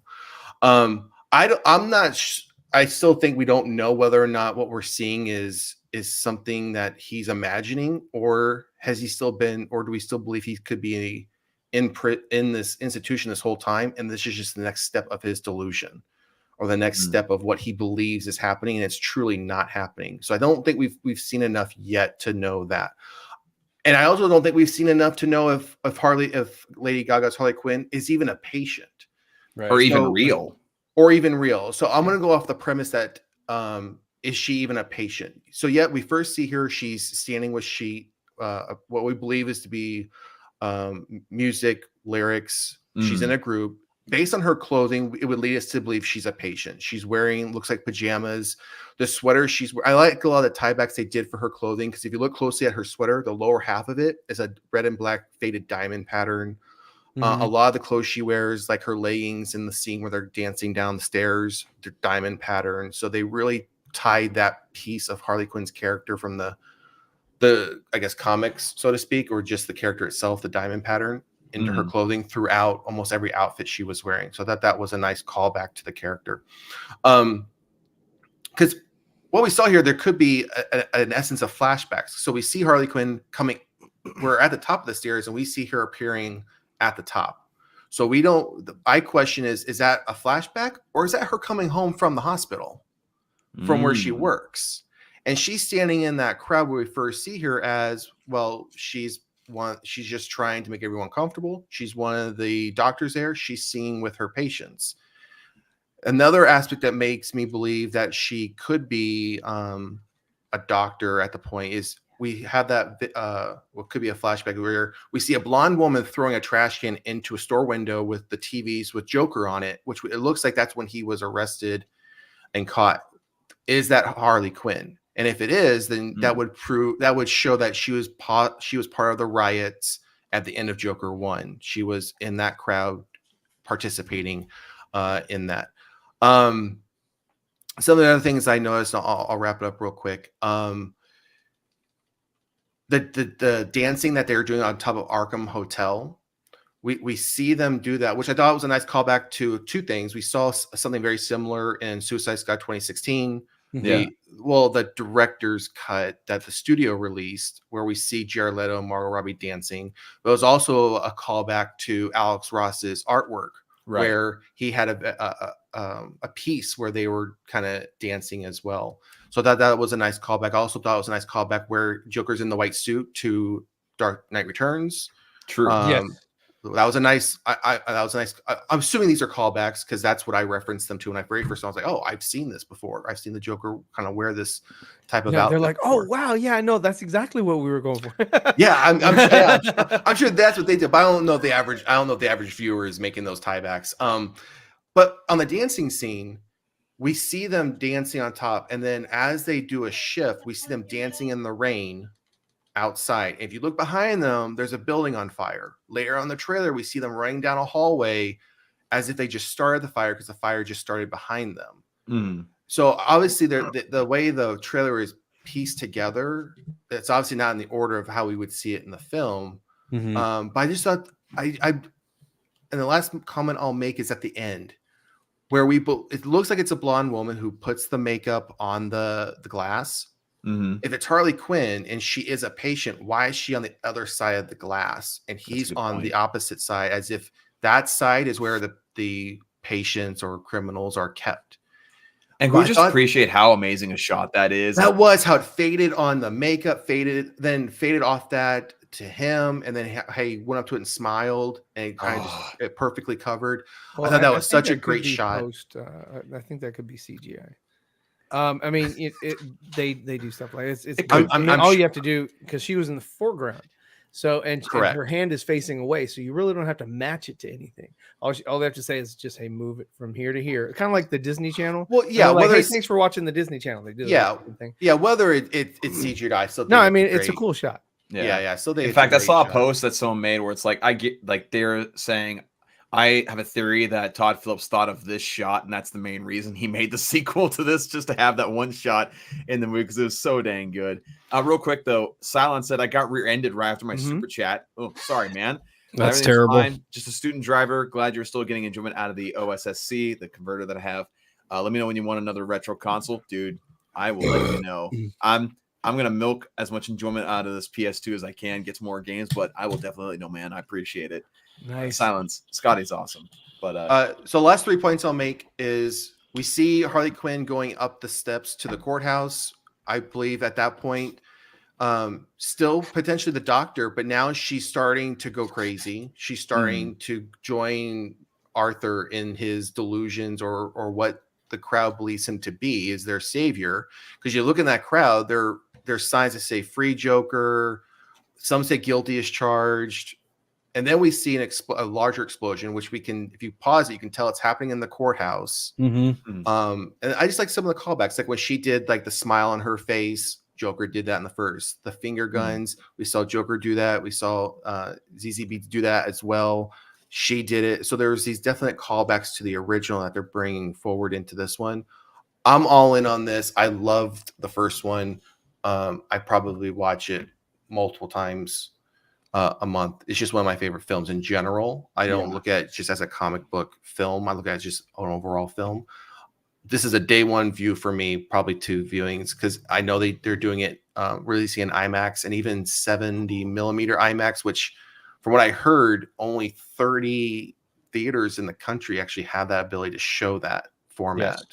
So I don't know if I'm one of the ones in my state that has it, but either way, I'm seeing it day one. So I'm super pumped. And I was one of the ones that said, I don't know if this needs a sequel, but seeing this, it makes how they're doing it makes sense. It feels like, this would be the next progression of what would happen to Arthur after he got arrested or caught. And then this is the fallout of what happened. And then the umbrellas. I don't know if anyone noticed that. The umbrellas, when he's walking out in the beginning, they were all black. He looks up and smiles, and then the umbrellas change color. They're all different colors. They're not black anymore. So it was as if they were trying to, at various points, bring out, hey, this is Arthur, this is Joker.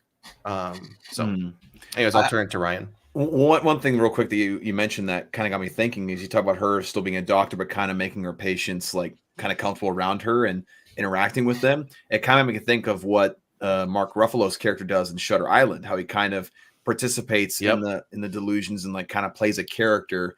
Maybe you can see something along with that. And one thing they could do that could do something similar to the first film accomplished is maybe like make it to where the whole time you see her joining Arthur and what's going on, then at the end you cut to him in a room with Harleen and she's still normal. And everything that was happening before is like up for debate on whether or not it actually happened or not. Yeah. That could be something that they play off of. But Ryan. Yeah. It was interesting. Of course, I like the first film. Not a Lady Gaga fan, so I didn't really care that she was casting the role. It didn't sway me or anything like that. So I was just kind of waiting to see, what the trailer would, kind of look like or whatever. And I do like that they, sort of kept that motif or kept that theme is, very ambiguous, what's real, what's not real, what's, because that's what I liked about the way that the last film ended was that like, is it all in his head, whatever, I thought about, okay, so Harleen is probably there. He's probably done exactly what he did with Zazie Beetz, like, okay, I've interacted with you. Now you're a character in my mind, and we're going to have great adventures, and we're going to dance and do all kinds of stuff and whatever. And so he's doing to her what he did to Zazie Beetz, because that's just kind of like it's a pattern. So, I feel like she's just sort of there as the doctor, but yeah, it will show, it'll kind of like take you in and out of like, okay, what situations was she actually a part of? And what wasn't she? Yep. And so it's I'm interested in it. I think I do like the aspect that, just like the umbrella thing, like, okay, now you're in a fantasy world, where you were, just kind of like casually walking across, corridor or wherever they were. And then, now he's in his little playland and, he's going to probably dance and sing and whatever. And I think what it looked to me like, they were back on stage, back where he shot De Niro. And he was like, kind of, I'm the Tonight Show kind of guy now or whatever. And that's probably a delusion. There's that one scene where he's running away from himself and another masked clown or whatever. And so I think that's probably, that's playing in like it's he's not really understanding who he is versus who this persona of the Joker is or whatever. Are we going to see the 10-year-old Bruce Wayne running around, because probably not, we saw him in the first one. So I don't know if we're going to see him again or not. I wouldn't, it wouldn't matter, but it's just like, it was weird to see him in the first one, but I don't know if he plays a part or not, or even is mentioned or anything like that. But overall, I think they're going to go back and kind of continue, what they did with the first one, and that's one thing I don't like about sequels, when they try to change something or when they try to up the ante or when they try to do something and they go off, I don't want to say deviate from the formula, because I don't want to see a formulaic film. I don't want to see the first film again in this and just like, oh, well, we added some musical numbers. Well, that doesn't make it completely different for me. I want to see more. I want to see something, just more compelling, interesting, and and all that. So, I do want it at the end of this second film. I want to still say, is this shit all in his head? Is it real? What's not? I still want to be left with more questions than answered, but still in an entertaining way. Yeah. Absolutely. Yeah, in that scene when he's running down the street, if you look closely, his makeup is worn off. You can tell he had makeup on. Yeah. And it's been kind of smeared off. Well, the makeup, if you look, the makeup that she was putting on him was a little bit different than a little messier. Yeah, it was a little messier, and I think the blue was a little bit bigger, and I think it was just like, they were just, messing around. So I don't know if that was, that makeup or whatever that just kind of got rubbed off or because of sweat or whatever. Well, the clothes he's wearing in the scene he's running down the street almost looks like it's the same clothes he's wearing when he's in the police van when he's handcuffed, as if he's being taken to court. So I don't know if something's happening between those two scenes where he puts makeup on. Maybe that's where the movie starts, him running. Maybe because I think that's in his mind, because he's being chased by somebody who is dressed exactly like him, and that's not enough time for somebody to go, oh, you know what, I got to go see a tailor. Yeah, because in the court scene, when the courthouse blows up, we see him slide it then across the floor. Then it goes to them dancing down the steps where someone's actually holding up a newspaper that said, free of all Arthur or Joker free of all charges. So it's somewhere either in what we can perceive either to be the real world or I think free of all charges is delusional world. that's what I'm saying. We would have to because in that scene it would the way it's set up it is delusional because obviously how the scene is playing out there. But obviously then by the explosion happening, is he then escaping custody, running down the street, then being chased by either a copycat or his supporters, right? And he's just trying to get away from them in general, right? Right. No, I understand. The supporter is the one with the mask. Correct. The one behind him is like a mimic version from the first film. Yeah. Yeah. Yeah. I think we saw a set photo of that where it was Arthur in like the more messy makeup and like kind of raggedy clothes, and then next to him. Yeah, that was one of the first ones. Yeah. Yeah. Yeah. So I'm just really curious to see like how things bleed into each other as far as reality and fantasy for him. And I'm really looking forward to seeing what they do with the music of this movie, because the score of the first movie, especially the song labeled "Call Me Joker," or was it "Call Me Joker"? Was it the song that played right after he killed the guys that worked for the Wayne Enterprises? Yes. That song just chills. Well, I can't remember the name of the composer. I can't remember her name. Hiller Gudendaughter. Thank you. Yeah, I knew you'd remember. I hope she return. I don't know if she is, but I hope she's returning to do it for this one, because that score was the best score. It fit that film perfectly. Yeah, yeah. So I hope we see something. I know there's gonna be musical aspects, but from a just instrumental score, I hope we see something very similar. But I did appreciate the fact that the song they used in the trailer, it wasn't the original. It was a redone from Jackie DeShannon 1965 song. I mean, I know everyone's heard that song. What the world needs is love. Now is love. At first, when I heard it, because I guess because I just got done watching Wonka, I thought it was just like I thought it was that Willy Wonka song. Yeah, yeah. Because it sort of has the same melody. But that was a nice. It was a different version than the original. Yes, but it definitely fit the trailer, though. I was like, if you want to view paradise. Wait a minute, that's not it. But And I accept the fact this isn't going to be everyone's cup of tea. The first one wasn't everyone's cup of tea. Sure. There's going to be people out there who I don't think, and that's another topic of discussion. I don't think that this film is going to do in the box office what the first one did. I think it's going to make a lot of money, but I don't think it's going to it's going to be that phenomenon. Just based on the current climate of theaters in general, I think this movie could be considered a success if it makes around 700 million. Yeah, because I mean, Dune Part 2 is like well loved, but it made like what 650 million, and that's because Warner Brothers put it digitally pretty early on, pretty quickly. We'll probably see a similar treatment to this. So I think it's gonna get close to $1 billion. I think it'll get close to $1 billion. I don't know if it'll breach it, but I think it'll get pretty close. I think at the very least it'll make between 500 and 600 million. If it has the potential to get higher, given Lady Gaga being who she is. The fact that fucking Taylor Swift sold out so much during the Eras tour, I don't doubt one bit that Lady Gaga fans are going to turn out for this. And the fact the first film was such a cultural phenomenon, I've had everyday people tell me, oh, I'd love to see another movie. My father, who's not at all like a super huge movie buff, be like, yeah, I'd watch another one. Same guy, same everything. Yeah. It definitely appeals more to general audiences than absolutely. Like it definitely, even a guy at work who I know like doesn't avidly watch too many movies. Like he saw the teaser like this very small tease of like Arthur Fleck just laughing in the rain. He's like, I want to watch that movie. So and one of the things that concerned me about this sequel was I think Ryan mentioned earlier was I wanted that same feel, the same tone. I wanted that, and it feels like thus far, at least from what we're seeing from this trailer, we're going to get that. I was worried we were going to get something from like Batman Returns into Batman Forever. You have something very dark and gothic to something very neon lights. Gotham is now this big statues and everything everywhere. Was just you can tell the tone was completely changed. I was worried that was like High School Musical, but for like in Arkham.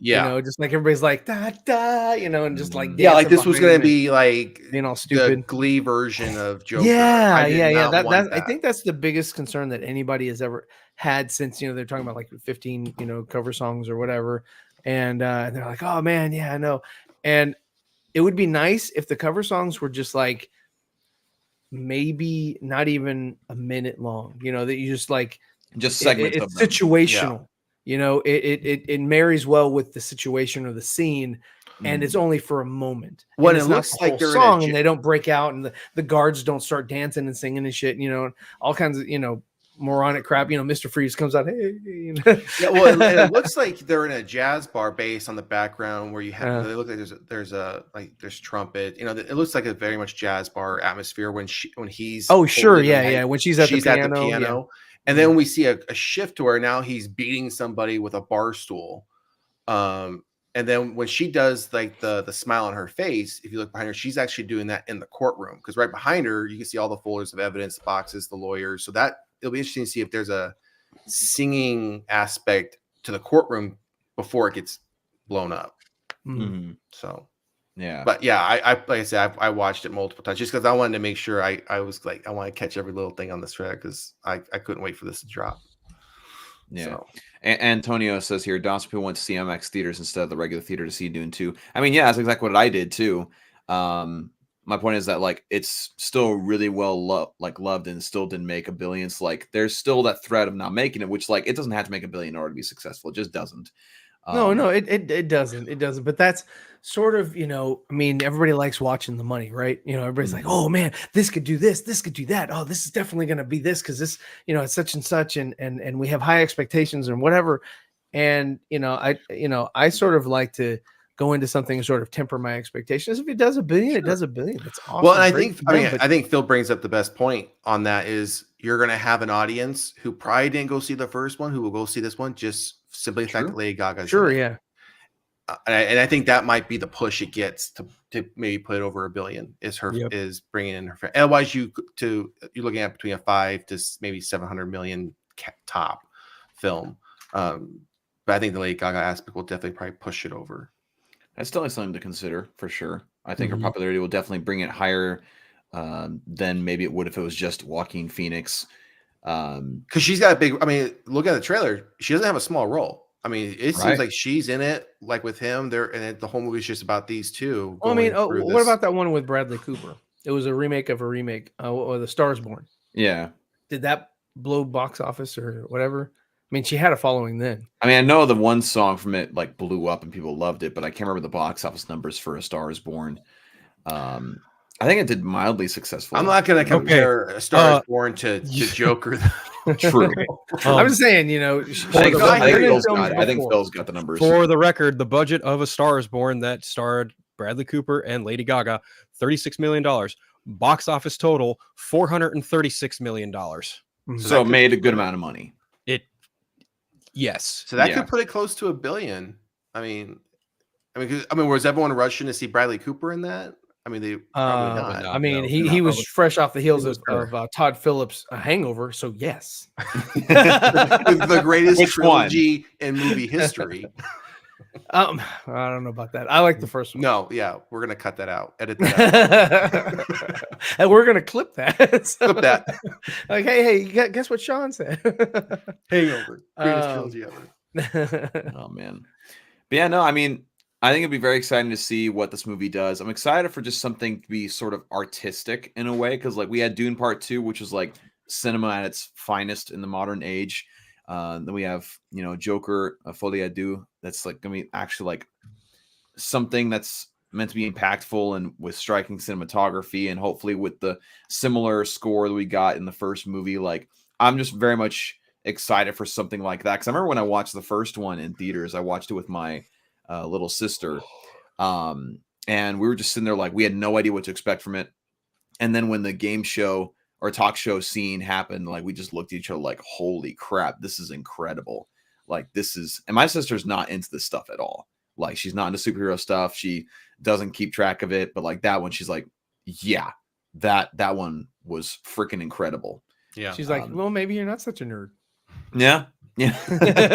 For a split second. Then yeah. And then I was just like, oh, they reference this and this. Then like, the credits roll. Well, did you know that in the Snyder Cut? Oh, here we go. The credits roll, and then the whole drive home, Dawson's throwing out all these comic references. And she's like, this reference to this issue, this reference to this story, like this is this costume. This is how this ties into it. Do you know Greg Capullo? Like, yeah. Are you listening? Honestly, yeah, that's me. Like, Greg Capullo, Gary Frank, Jason Fabok, like those guys. I do. Are you listening Seems to like me, or do us you is the hear longest me? car ride ever. Do you hear me? Oh my gosh.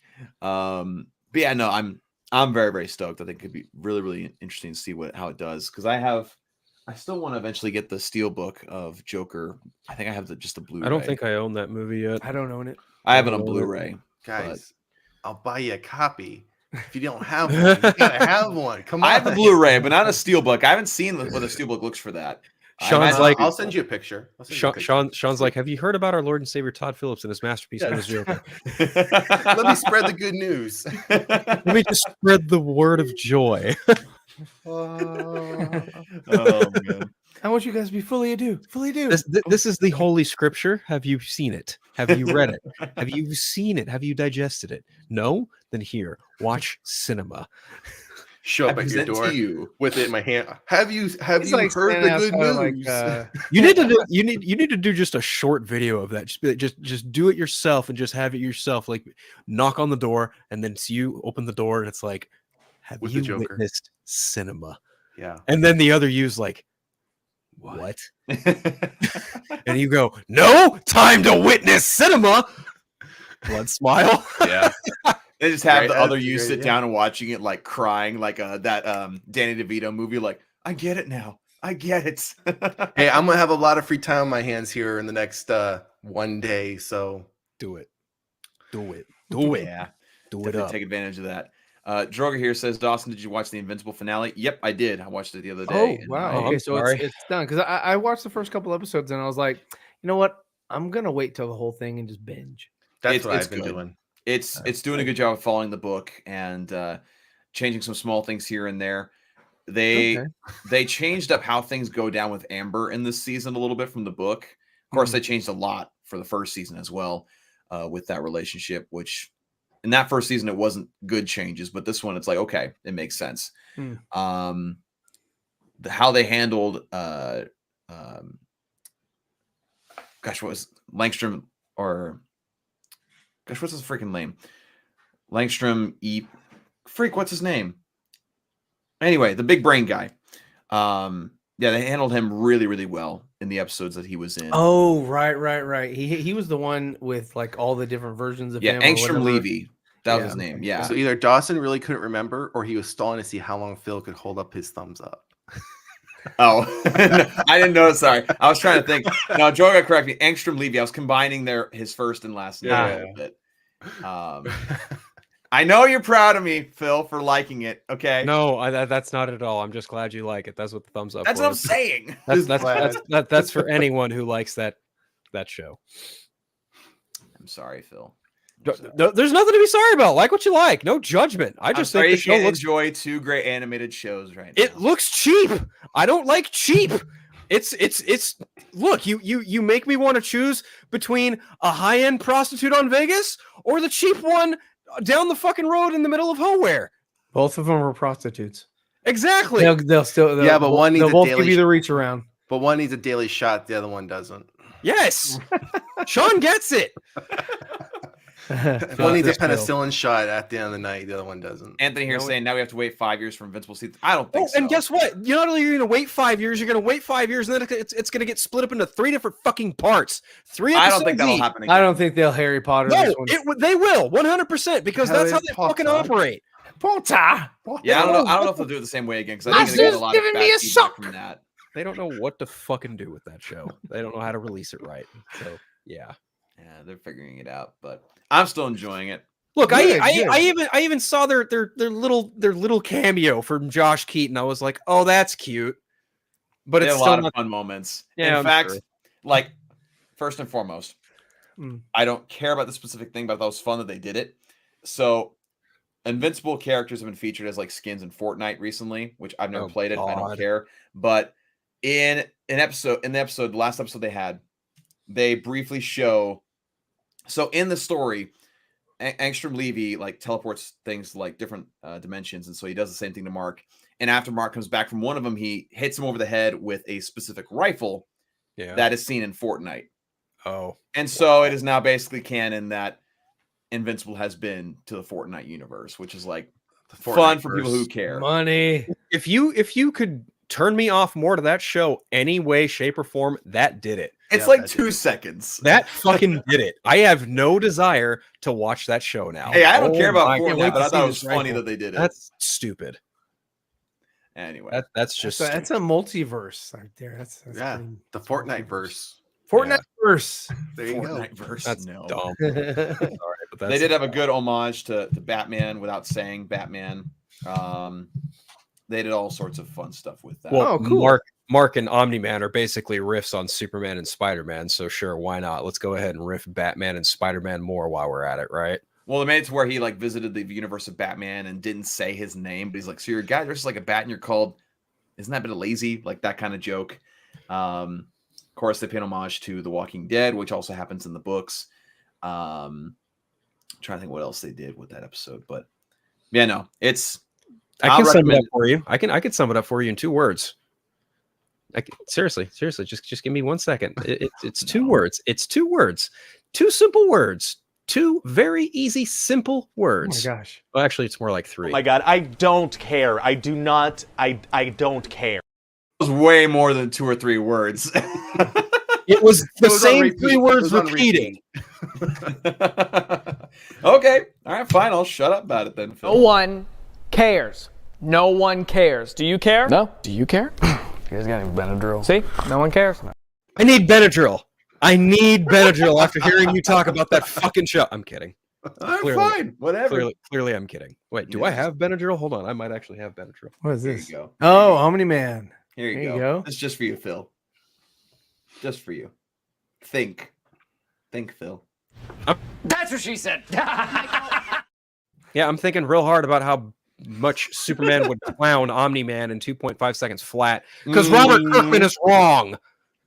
I mean, Omni-Man's more ruthless. He wouldn't care. He wouldn't hold back. Yeah, Superman's Superman, and when Superman's pushed to a limit, he will fucking kill. So, But he gets that limit before Omni-Man destroys him. oh please, Omni-Man wouldn't destroy Superman. That's bullshit, and you know it. Yes, the game's Yeah, beginning. right. You're like, what the fuck? Yeah. Like, what do we step into? Like, what are we talking? What, I'm sorry. What the fuck? So in other news, the movie Captain America: Civil War turned 10 years old the other day. Winter Soldier. Winter Soldier. Winter What did I Soldier. say? Civil You War. said Civil War. Oh, I'm sorry, Winter Soldier. Sorry, Winter Oh Soldier. my god! I can't believe you'd make such a. Your comic nerd car is under review. Oh It was a simple slip of my the tongue. god! Sorry. Yeah. Winter Soldier. I am sorry. No. Hold on. Where is it? Where the fuck is it? Whatever. Ooh. It's hard to believe though. It's been 10 years since that film's come Yeah, out. you know what I was It's hard talking to about. believe. Yeah. Well, yeah, it's up here. It's on the top. It's in the title. Yeah. Hold on. This is for you, And Dawson. shame on you! Ugly baby judges you! Shame on you. Shame on you for fucking mixing up Civil War and Winter Soldier. Shame on you. You know what I meant. Anyways, It's by far I'd say by far my favorite film of the MCU. it's probably the best Yeah. quality-wise. Of Oh, the sure, MCU. yeah. Winter It's my Soldier's number awesome. 3. Aside from Iron Man 1. It's my number 3. Number 3. Incredible Hulk is great. The first one with Edward Norton. I mean, Yep. that The was only a great... one. That's not the Winter Soldier, Ryan. What? You brought up Incredible Hulk out of nowhere. We're talking about Winter He Soldier. brought up Iron Man, so I was like, no, Incredible Hulk. I think Oh, Incredible okay. Hulk is a bit better than Iron Man as Fair far enough. as Fair I do enough. really like it. I like Iron Man, but I think I just watched that like last week. Yeah, Incredible Hulk. Is I don't watch it as much as Joker. I watch that twice a month. Yeah, no, Oh, Winter Soldier's my Yeah. I Ugly Baby will probably judge me. I probably watch Joker probably 2-3 times a week. Oh, Since it's been out. Hey, you have that much time? Yeah. I will. I don't now, I have do, that much actually. time to watch that I- kind of media. Dude, I don't have kids. I don't have to deal with any of that type of stuff. I don't got So- you. Don't got no kids. no kids, homie. No Oh, kids. man. I You're the got only one I on got the panel that's got kids, Ryan. I'm Yeah. down to 3 dogs and that's it. Okay. Wow. No kids. no kid. There was a time where that was the plan, and then as I was around my nieces and nephews more, I realized this probably isn't for me. Yeah, I'll be the fun uncle. Hey, that's a fun role too. Respect. And the fun uncle's the best uncle. yeah, and I'm good. 4 or 5 hours. Hey, time to go back home. Yep. Oh, I gotta go. I'm leaving you guys to do the difficult part. Oh, shitty diaper? Yeah, me shitting out the door. Goodbye. Yep. Well, that's me. Like whenever I go and visit my older brother, he's got 2 little kids. His little boy just loves me. He'll like wake me up at like 5:30 in the morning to play Legos, and I'm just like, let me sleep a little bit. I'll have some cereal with you, and then we'll play Legos, okay? And anyway, whenever I leave, he's just like, oh.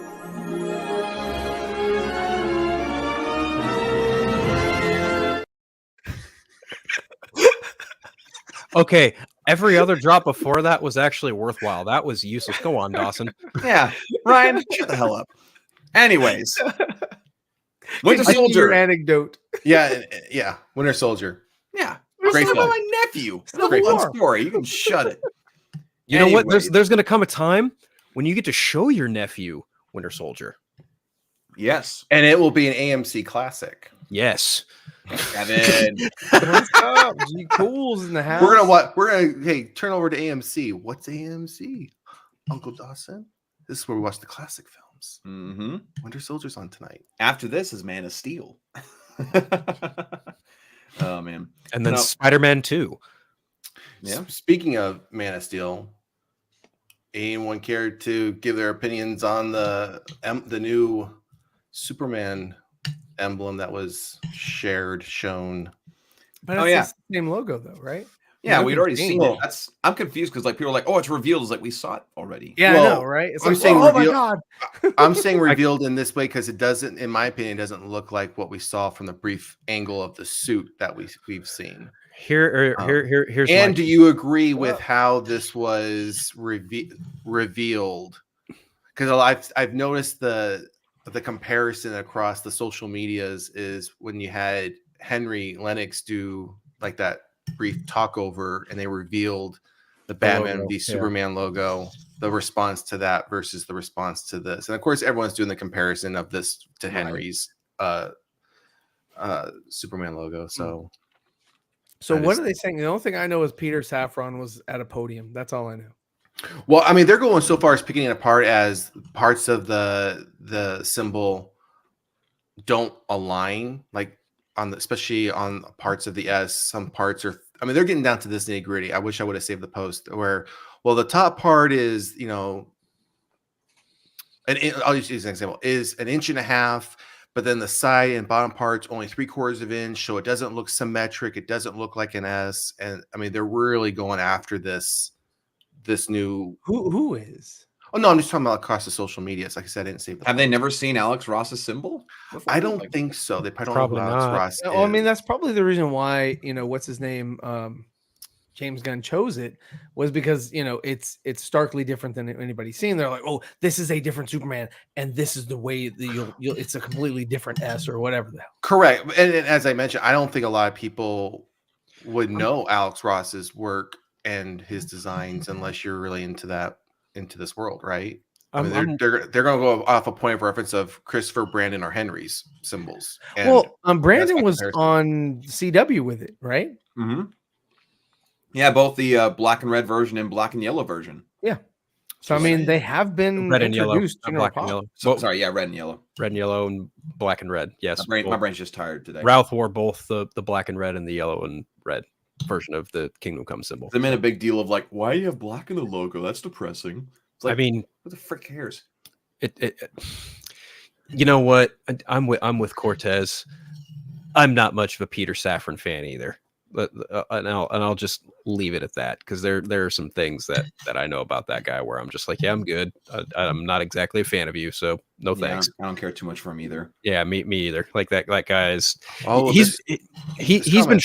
he's been trying real hard to play like damage control over DCPR since 2018, and every time it's just like, buddy, you don't know jack shit about comic book films, so I would just kind of take a step back and mind your business if I was you. So Yeah. this comment is interesting. Yeah, right here. Ryan, you need to look into this, man. They're coming after you. I can make They're some coming money for you. I can make some money. Yeah, I know, right there, baby. Right there. They got. I was like, damn it. Me and I'd already talked to Alex the other day. I'm telling you, man, that could pay for that printer you're looking to get. I Make them pay for it. That and some paper. Yeah. Yeah. But no, like whenever I've seen so many posts today where it's like, what do you think of the new logo that they unveiled? It's like, we already knew what it looks like. Like, I don't understand why this is a big deal. We know what it looks like. But even then, like, you get a pretty good look at it on the social media post, so it's not like they got much of a better view except for just straight on. It's so like, where did they play this at? Like CinemaCon. Well, then there you go. So they're like, oh, no, nobody's on X. So here's the thing: we saw the logo on a suit. Now we're seeing it for promotional purposes. BFD, big. Yeah. No. It wasn't just the suit. It was on the back of the chairs. Okay, again, those cards. It was there too, right? Big. Yeah. Fucking deal. Big deal. BFD, and I'm not even like saying that to diminish what you're saying. I'm just saying like people are getting so. Oh my god! Look, it's a new Superman logo, and it's like this is not news. This logo has been fucking out in the open since 1996. Why are we getting excited? Oh, James Gunn's making a fucking Superman movie. Yes, no shit. We've known this for like the last year. He is making a new Superman movie. We fucking know this. Oh, it's gonna be so great. Based on what? Yeah. Based on what information exactly? Because he keeps taking pictures next to fucking action figures of Christopher Reeve? Because he keeps talking about Superman the movie? Because he keeps making a social media post about Superman every fucking day he's making this movie? I'm tired of it. Just let the man make the fucking movie, or better yet, get off social media, make your fucking movie. How about that? That would make me, as a Superman fan, a lot more tolerable to the Superman movie that you're making, because honestly, all this Fox hype and all this, James Gunn's gonna save DC, bullshit. Bullshit. You want to know why I'm saying bullshit? Because we've been fed this narrative for the last 6 years. So-and-so is going to save DC. Yeah. Jeff Johns is going to save DC. Walter Hamada is going to save DC. David Zaslav is going to save DC. Pam Abdi and Mike DeLuca are going to save DC. Now it's James Gunn's going to save DC. Get the fuck out of here with that nonsensical fanboy bullshit. Like, the only way that James Gunn's Superman will quote-unquote save DC, if you even say that it could do that, is if it's like a perfect Superman movie. And here's the thing. DC doesn't need saving. It's a fucking 80-year-old brand that's still thriving to this day through comics, through animation. He's just the new guy in charge. He'll be out within 4 to 8 years, if that. And if his Superman if his Superman movie is a bust, he'll be out sooner. Well, his contract is up next year. He only signed a 4-year contract, and that ends next 2026. year. 2026. 2026. He signed on in 22, so therefore his 4-year contract would be up in 26. I thought he signed out a year before. I thought it was 2021. Yep. So, doesn't Superman comes out in 25, right? 25. Correct. So Correct. I think that could be, hey, but then we'll extend this contract, or we're not extending your contract. Have a nice day. 26. Wait, what? Brave and the Bold. They haven't dated it. Oh, no date. Okay. The only movie that has a date is Superman. That's it. Okay. Yeah. So much to what you were saying is like that's the only reason that people are talking about it, because they're looking for something to it's kind of like what Mr. Incredible was saying, is just like he's not graduating, he's going from the kindergarten to the first grade. He's they try to make something bigger out of something that is just it doesn't hold any water, because they're just like, DC is not where Marvel was, and they're not thriving, and I just watched Aquaman 2, and neither one of them are thriving. Like from a box office standpoint, neither one of them are thriving at the moment, right? Like neither one of them. But DC hasn't had a constant outpouring of just hits like Marvel had. Nope. And so they're like, DC just kind of needs to sort of have their own string of hits or whatever, and they could have, but we're not there anymore. What's up, Jason? But that's why people make such a big deal about nonsensical and non-issues, is that they're just like it's that goalpost moving. It's like Phil was saying earlier, it's going to be Kylar, then there's going to be DeLuca and Zaslav, and just whoever, and now Gunn and whatever, and that whole litany of people, because they just keep saying, this person's going to do it, this person's going to do it, this person's going to do it, and it's just that sort of like, well, we haven't had a successful anything yet. Last thing that was successful as far as like something that was well made and well put together was Blue Beetle. Other than that, I haven't seen anything really good from DC that's come out. They've had snippets of like I watched Aquaman 2. There was some fun stuff in that, but overall it was kind of a mess. The last overtly profitable film they made was The Batman. Right. That was the last. Well, that's easy because Batman is okay, killer. But still the point stands. Like that is before that it was Joker, and before that it was Aquaman. Yeah. Yeah, and the Aquaman, the only reason why that made so much money, it was just because of the IMAX spectacle of going to see a live aquarium before the whole what was that, Avatar. Before that, because that's why I went. I went to the IMAX because I wanted to see all that shit on the big screen. International audiences it was a fun ate that fucking movie Oh up yeah. too. Yes. Well, and I think the reason Joker and the Batman spectacle. were successful is because they went against the grain of what we've ever seen for those Yes. characters before. Yes, that's the only reason. Not And the I think only it reason, came but out that was a relatively- good core reason why they were successful. The Joker came out relatively close to the Venom movie, right? They Was it were the same year. no, they were a year apart. A year apart. Okay. Year apart.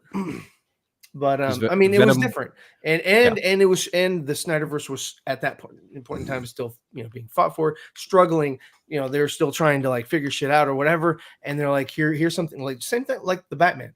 Here's something non DCU, here or DCU EU or whatever you want to call it. Here's Right. something outside of that, so you don't have to worry about connectivity. You don't have to worry about continuity. It's just something else that you can enjoy.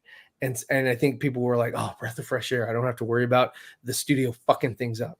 I think between Joker and the Batman, fans finally realized we don't really want the same kind of comic book movies. We just want good stories. It's like, oh, now you want a good story, huh? Okay, cool beans. Well, and you don't need this broad, massive universe where everything has to connect to everything, and everyone has to cameo in everyone's in order for it to all tie together and make sense. You don't. Yeah, I think people are you can getting have tired. You can have siloed stories, good stories told, where they just stand on their own. Well, I always thought other characters to come in. What could be really cool, and just taking Henry Cavill for example, is you could have had him playing in a Superman movie.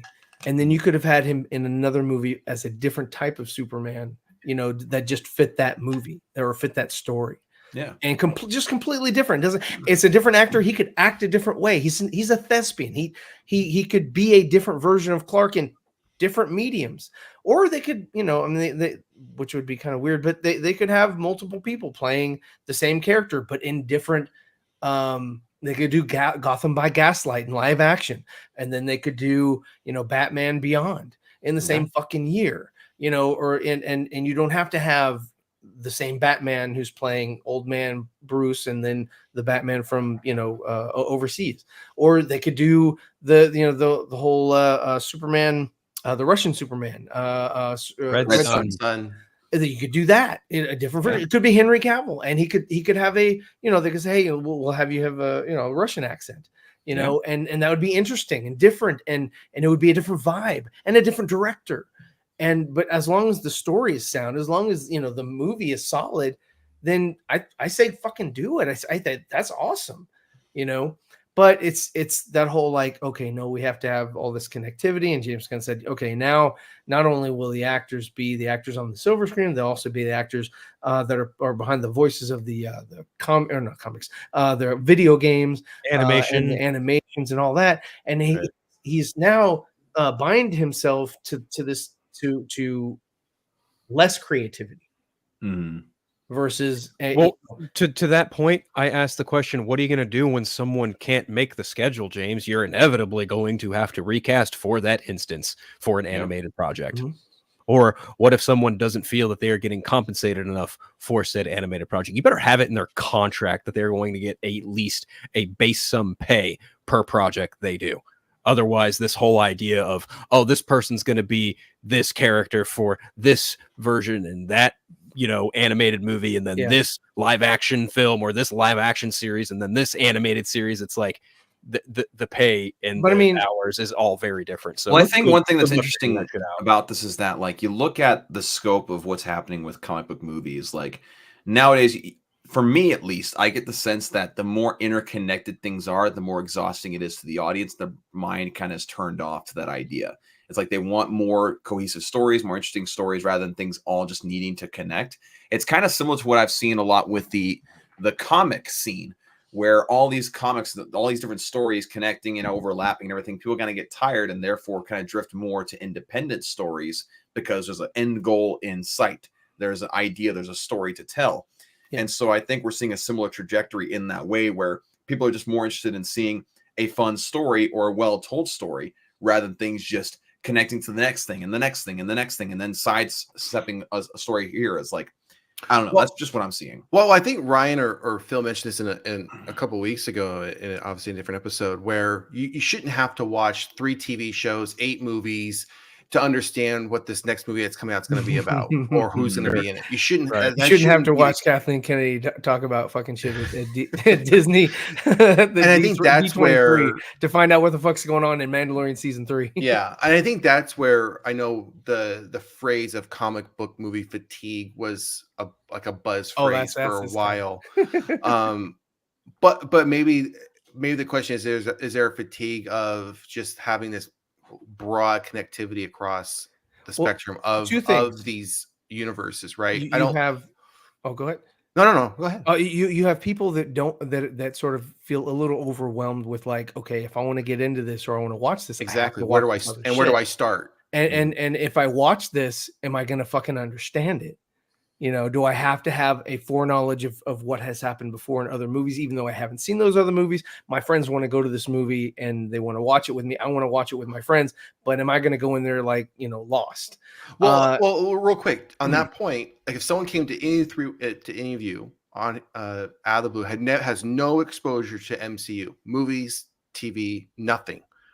Are you gonna? And they said, "Where do I start with? What do you suggest I start with?" Are you gonna tell them, "Well, here, go on the internet, search the timeline, and that's the order you need to watch everything in"? Or are you gonna pick out drips and drabs? Say, "Hey, these are the ones you really want to focus on. These other ones, yeah, you can go back and watch them, but they're either not that great. They bring no value to the overall story, so you can skip over them." I'll just recommend which ones are my favorite. Which ones I think are the most I mean, I would ask them what they're interested in. What's that? I would ask them what they're like. Well, what sort of comic book, they have no exposure. They're coming brand new into this. Like, I would say definitely Superman 1978. Yeah, definitely. from if they don't know anything about comic book movies, no, I'm talking about. We're talking about like MCU. If someone's like getting the MCU and they want to start watching these movies, I just tell them Iron Man 1, The Incredible Hulk, Captain America: First Avenger, Captain America: Winter Soldier. You're not going to recommend Civil War? Shut up. I would. And then let's see what else. Like maybe the Spider-Man. Oh yeah, well, I mean, yeah, that's not MCU. Well, I guess technically, yes, it is. I corrected myself. Yeah, I mean, like Tobey Maguire Spider-Man movies. Like, I'd recommend which ones I think are the best made and are most interesting, contained in themselves. Yeah. Rather than like tell them like, hey, watch it in this order. So you're you just said something there. Contained within themselves. Yes. Right. So let's go back to where it started from. You have the movie like the Joker, the Batman. They're self-contained films. They're self-contained stories. That could continue, but don't need to. And correct. We don't need this broad universe to help the audience understand what's going on. Go tell me a good story, with good actors, a good cinema, and I'll be happy as a customer. Yeah, that's just the bottom line. Exactly. So, but with that, we are now over the 2-hour mark. Wow, we're over. I know. Gosh, pay deduced. Deducted, whatever it is. Gosh, my pay the dues. Dividends, sure, whatever. Anyway, my brain's so tired. Oh my goch, I'm still recovering from driving 15 hours. He needs a nap. 15 hours. He needs some milk. He needs some milk. Not even kidding. Someone's probably gonna play a clip that they don't care about this. But the other day I was craving like chocolate milk so bad. I went to the grocery store and got like 2 little bottles of it. Oh, nice. Anyway. I like chocolate milk. Yeah, I just needed it. It was like Men in Black 3, where it's like I need some chocolate milk. Gosh dang it! But no, I got get out of here with that mouth. What was Fairlife